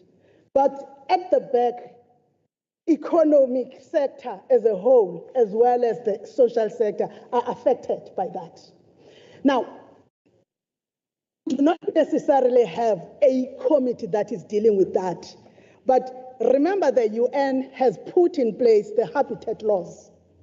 The United Nations High Commission on Habitat or whatever. Those habitat laws in South Africa is Pluma one of them, which regulates how you get access to the land. It's overseen through COGTA and the multiplicity of the implementation thereof. But as a provincial legislature, we are not also having a direct oversight over local government. It is reserved for the MEC for local government, the National Assembly, and as well as the Department of COGTA. So for us, we can't have a direct committee, but they have to come together in ensuring that that is achieved through the various responsibilities and locating that closely to home. How is education affected? How is health affected? But overall, the lack of implementation, when the chairperson and the committee deals with it, they are not looking directly at municipalities and traditional leadership. They are looking on the MEC for cooperative governance, affecting that. Then the last one. Why there are many from one party and yet the reflection is not the same. Legislatures in South Africa are composed of members coming from the proportional lists of political parties. But when you come to the section, I always ensure that because I want how our house is fine. I always want to ensure that I go and read. There is section 128, firstly, on the election of premiers. It says at its first sitting after its election, and whenever necessary to fill a vacancy, a provincial legislature must elect a woman or a man from among its members to be the premier of the province. That's what the Constitution says. That is why, since I came to this House, the position of a premier at the beginning of the term would be contested. Any party would have their own candidate when they like, unless you have agreed. So whoever then reaches the majority is also defined by the Constitution as 50+1. So when the time for voting comes, whoever gets the 50+1, as long as those people who voted are men and women who are members of this House. That is the majority the Constitution envisages. But because over the years in South Africa, people have seen that there has been one party that has always been, except in the Western Cape, having that absolute majority that they would be voted for without questions, because they have people that are above the required majority. But in KwaZulu-Natal, right in 1994, of course, 1994, people say that there was the interim constitution that was speaking of government of national unity at the national level. But there was nothing that was compelling provinces, which is why they were composed the manner they were composed. A party that had won in KwaZulu-Natal also involved two other parties.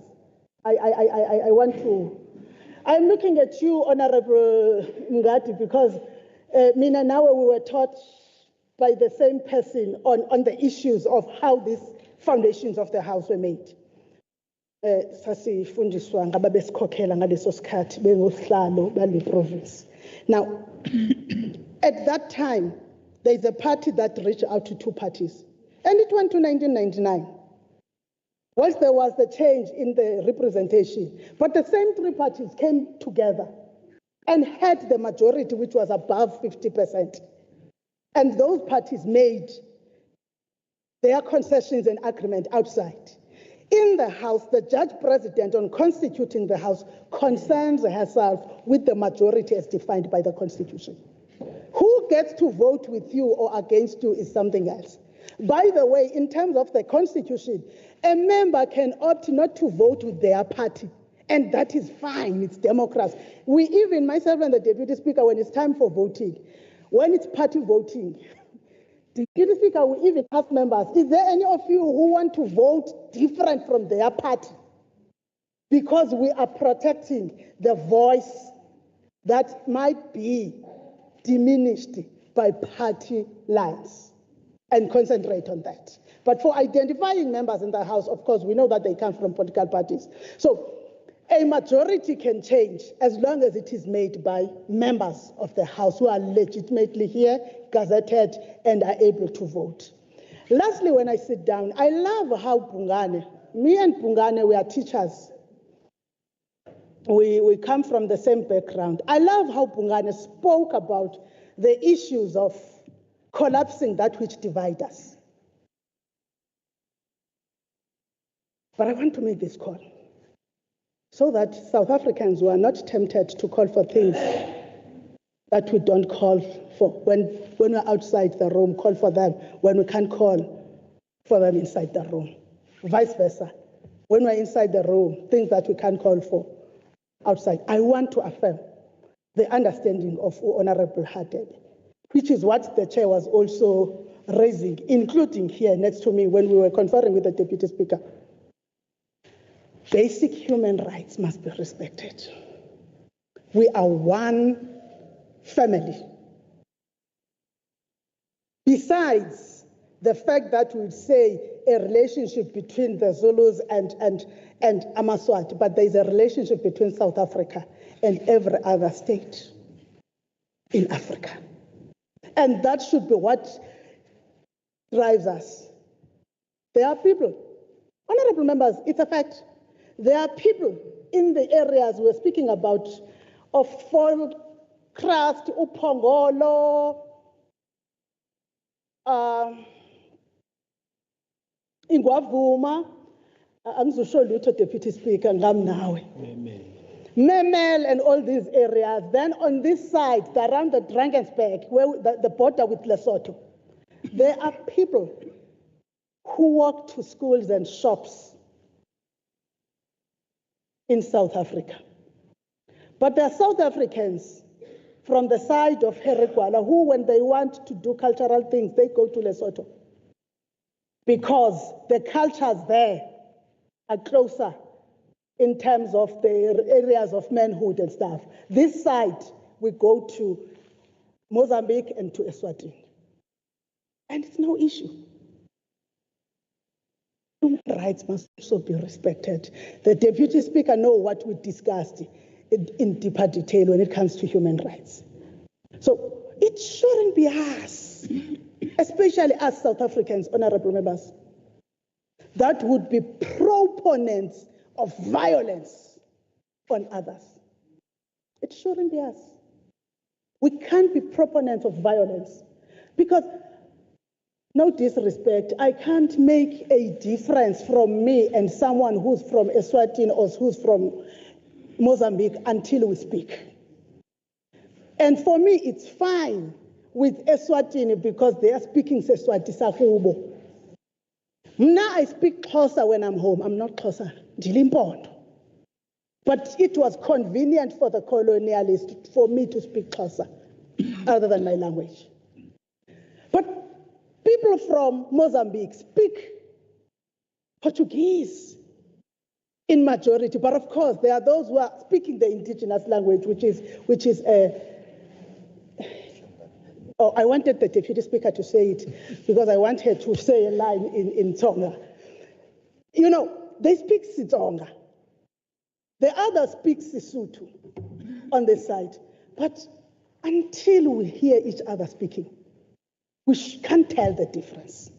Why should we then have violence targeting other Africans?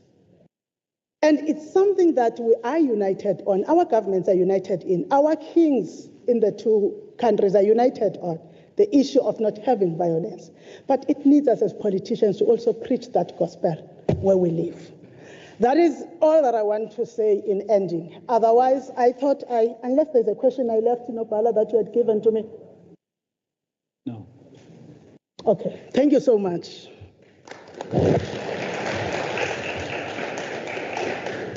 Thank you so much for all those responses and questions, comments. Honorable members, Honorable Chair, Honorable Khumalo. Here we have two Mahlopas, but they are different Mahlopas. We have Honorable Memela Mahlopa, who is present here. Then we have another one who is not here, Kamadlopa Mteto. So you said you mixed the surnames. Yeah, this is Mamzimela Madlopa. The other one is Kamadlopa Mteto. Thank you very much. We will then ask the Honorable Speaker briefly to close for us. I'm following a program. I'm a program director. What is written here? Yeah. No, I want to thank the Deputy Speaker of Eswatini and on behalf of also the Speaker, the Chairperson in the branch, for having thought of this initiative. KwaZulu-Natal has not been traveling because we don't have money. Our baseline was cut, so something that most parliaments in Africa do not know and understand. But in South Africa, our baselines have been cut. but that we committed to ensuring that that does not deprive members an opportunity to interact with their counterparts in the sector.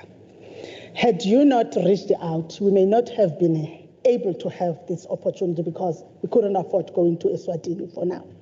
But when we're fine, which I think is through our cost containment, it will going to happen in this term. We will have to see what we do. But I want to appreciate also the leadership of the institution, the Honorable Deputy Speaker, Ngwanase, because when we come with these approaches, whilst they might have been coming to the Speaker, they need collaborative understanding and ensuring that it's not going to be influenced by external things. And when we bring these things, we know where we disagree, we know where we agree. Where we disagree, we sit together and we find a way of agreeing. By the time we move to the strategic leadership, ourselves are united, we are speaking on one voice. And I want to appreciate that because really, it means that, Honorable Khumalo, when you put women, it's not correct that they fight. We are leading together, we're coming from different parties, but we are able to agree and move forward. Also the leadership that ordinarily would go to straight leadership in demand now, thinking that it's going to be 3-3, because we know that there is the deputy chief whip, who's the woman, thinking that it's going to be 3-3. It never happens. I want to tell honorable members, we convince each other and we use reason. And we appreciate you because without the 6 of us having said, I might have wanted to have Eswatini when they requested, it was not going to happen. We appreciate that. I appreciate you, leadership. And I appreciate you, Nobala, and your management. There is a guy that is sitting there. I don't know whether he spoke at a certain time. I don't like that guy. He is the executive manager, financial services. He forever says there is no budget for that. I was surprised when we said go and look and see what we cut. When we were told that it has also gone through him, instead, he went on to find means of ensuring that from the wellness, they put something. I think it's the charm of Amaswati that used. And usually we would be frustrated because there would be no money, even when we want to do things. But in this one, we allowed them to go back and look, and they looked and they said, no, there isn't even much money. Eswatini is carrying the costs for their delegates. It's you here and there. We appreciate all of that, but appreciate the parties for bringing the people. Usuzongidlulisela kubona bonke abantu abaholayo Nkosi yesizwe saseMadungeni. Bonke abantu abaholayo bo-39. Bonke abantu ababhexeshayo Ntusi yenkomo bo-39. We appreciate the cooperation that we had found. We are really humbled. Democracy is messy, but we make it a mess in the absence of the world. We speak like how Mandela said, we must speak and fight at home and go out holding hands. This is what has led to us having Eswatini. The fact that we fight behind closed doors, but once we step out of the door, we are one big 80 members of KwaZulu-Natal Provincial Legislature. And also the contributions from members demonstrated exactly that. Be it from Chairperson of SCOPA, Chairperson of the Multi-Party, Honorable Mbata, the Whip, Honorable Hadebe. We went to the world with our hands together. Sesingaqala-ke simane nisichulukuluzana-ke ngoba idemocracy njalo next week. Kodwa besicela sino Deputy Speaker nisiphathe kanje until 2029. Siyabonga kakhulu. Siyabonga, thank you very much. We will quickly move to tokens of appreciation. We'll start with KZN. We will request the Deputy Speaker and the Speaker to lead us on that.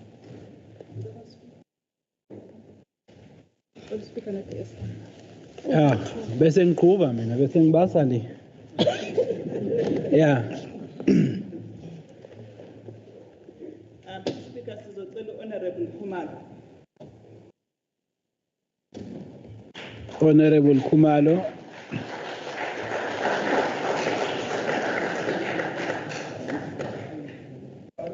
Opho bafotayo ithombe.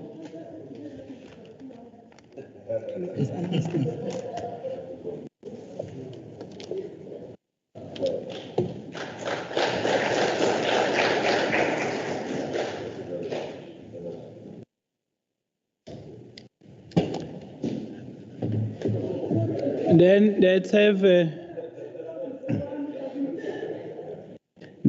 have Senator Linda Khumalo.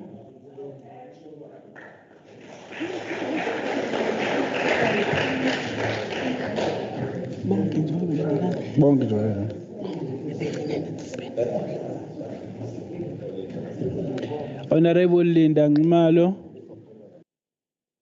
followed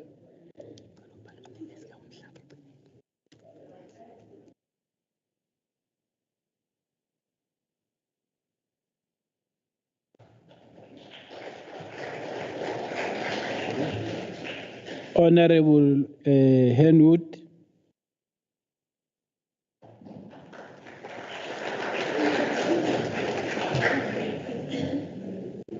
Upho Henwood, ngeke sibonge bengisibona. Oh.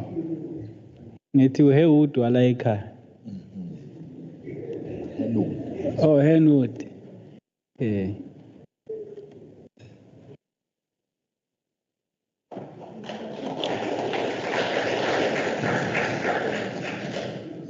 Honorable Singwane, sorry.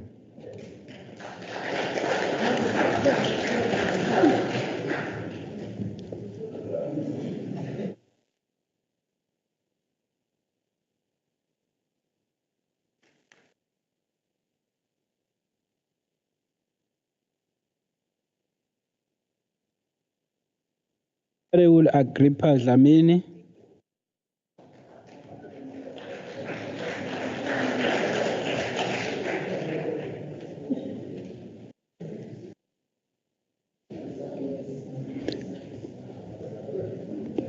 Followed by Senator Sicelo Dlamini.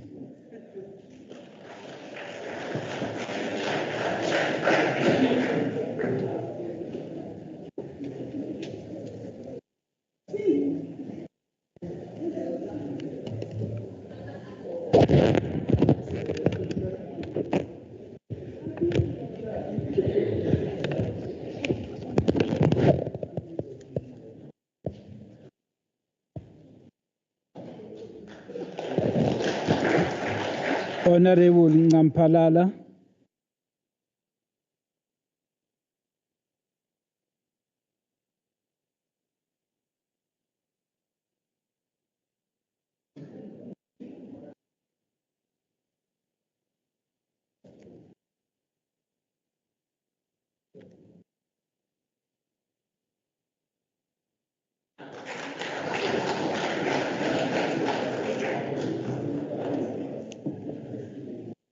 Honorable Deputy Speaker, Honorable Mhlanga.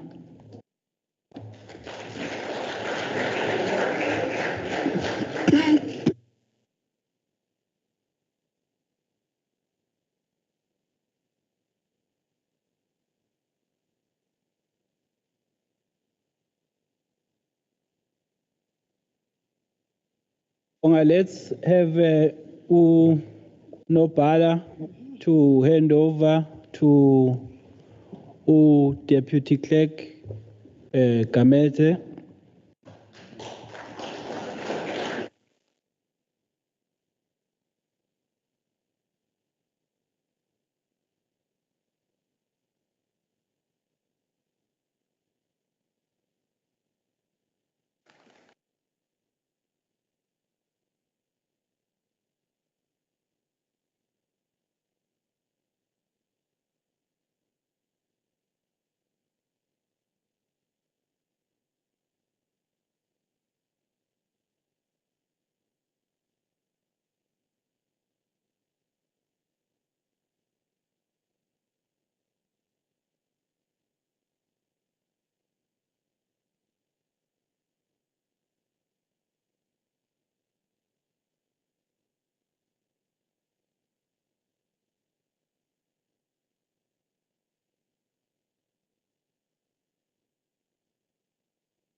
Sicela Honorable Khumalo no Honorable Linda Ngumalo beze ngaphambili bazo hand over nabo, then we request exco yethu la to come bezothola ngapha asiqale ngawe DS ngoba ukhona yashesha.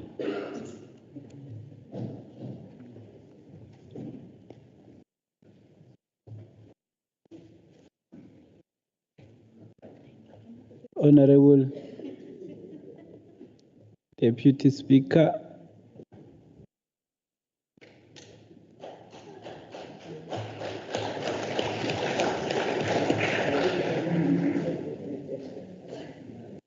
Sondela Honorable Kohli, Deputy Chief Whip,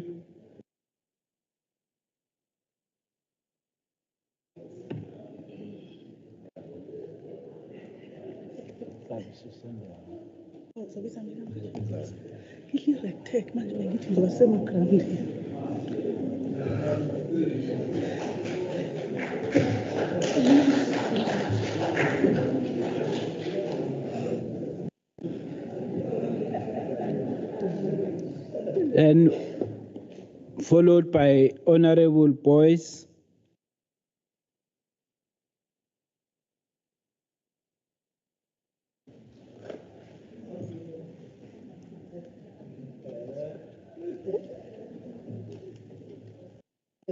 Obusondela Mtimande.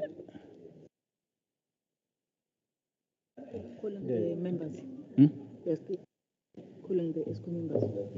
Okay.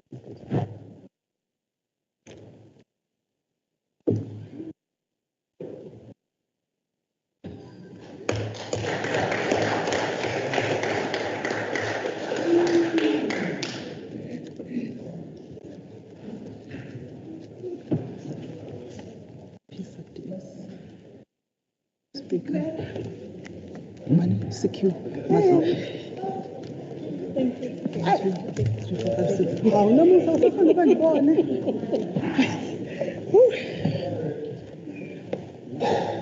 Okay, Honorable Mtimande will receive on behalf of Honorable Kwala.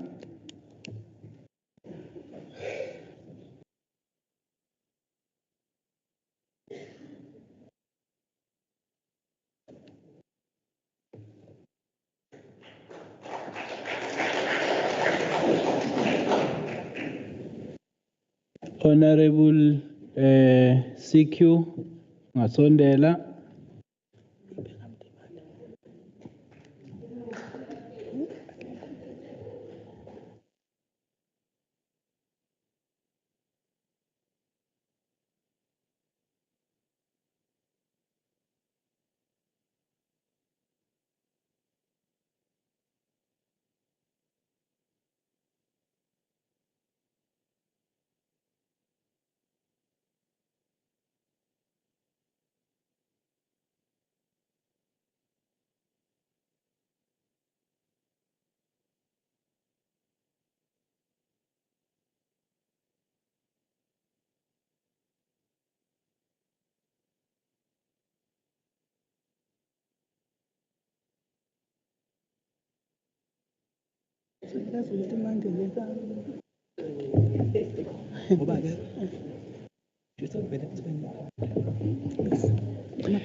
Honorable Mapisa.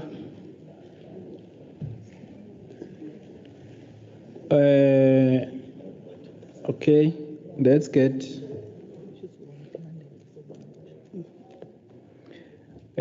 Honorable Mtimande uza uzoyithathela.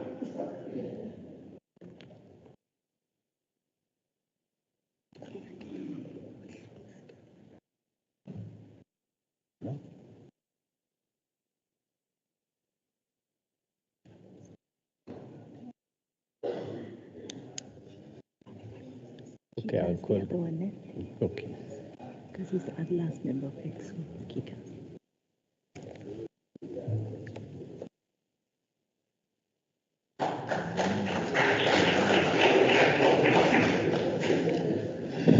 Honorable Kika is online. Honorable Protestant Tatele. Honorable Kika.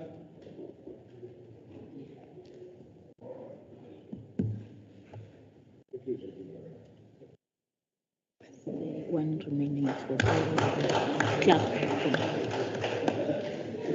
Then let's get Naidoo. No, Bala.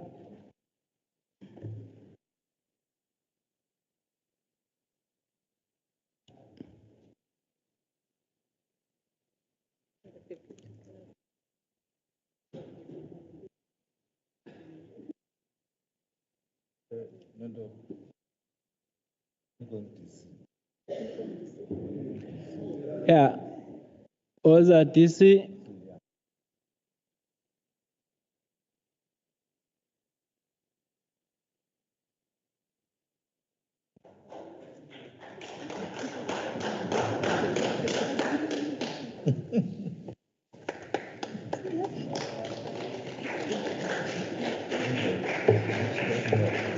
Siyabonga kakhulu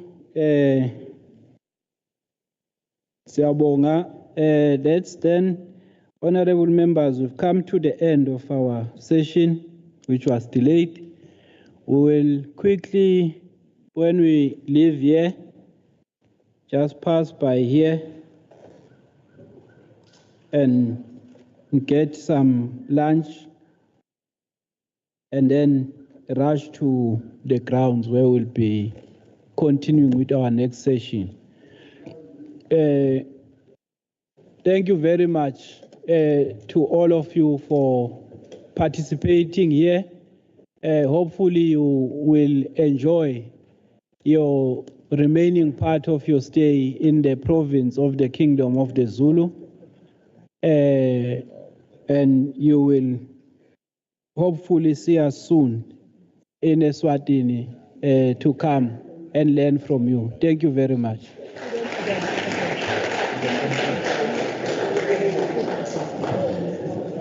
It's this side, the dining hall.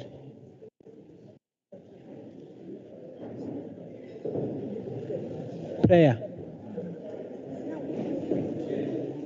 Okay, hold on. There is a request. See, I was told to respect visitors. Yes, honorable member, you were saying you want us to pray. Okay, pray for us. Yeah.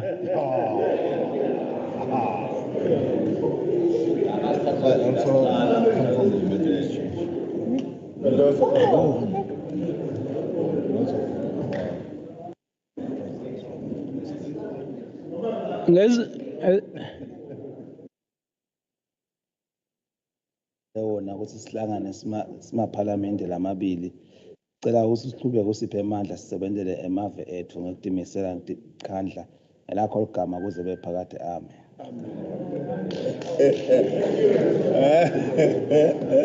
Ungabi.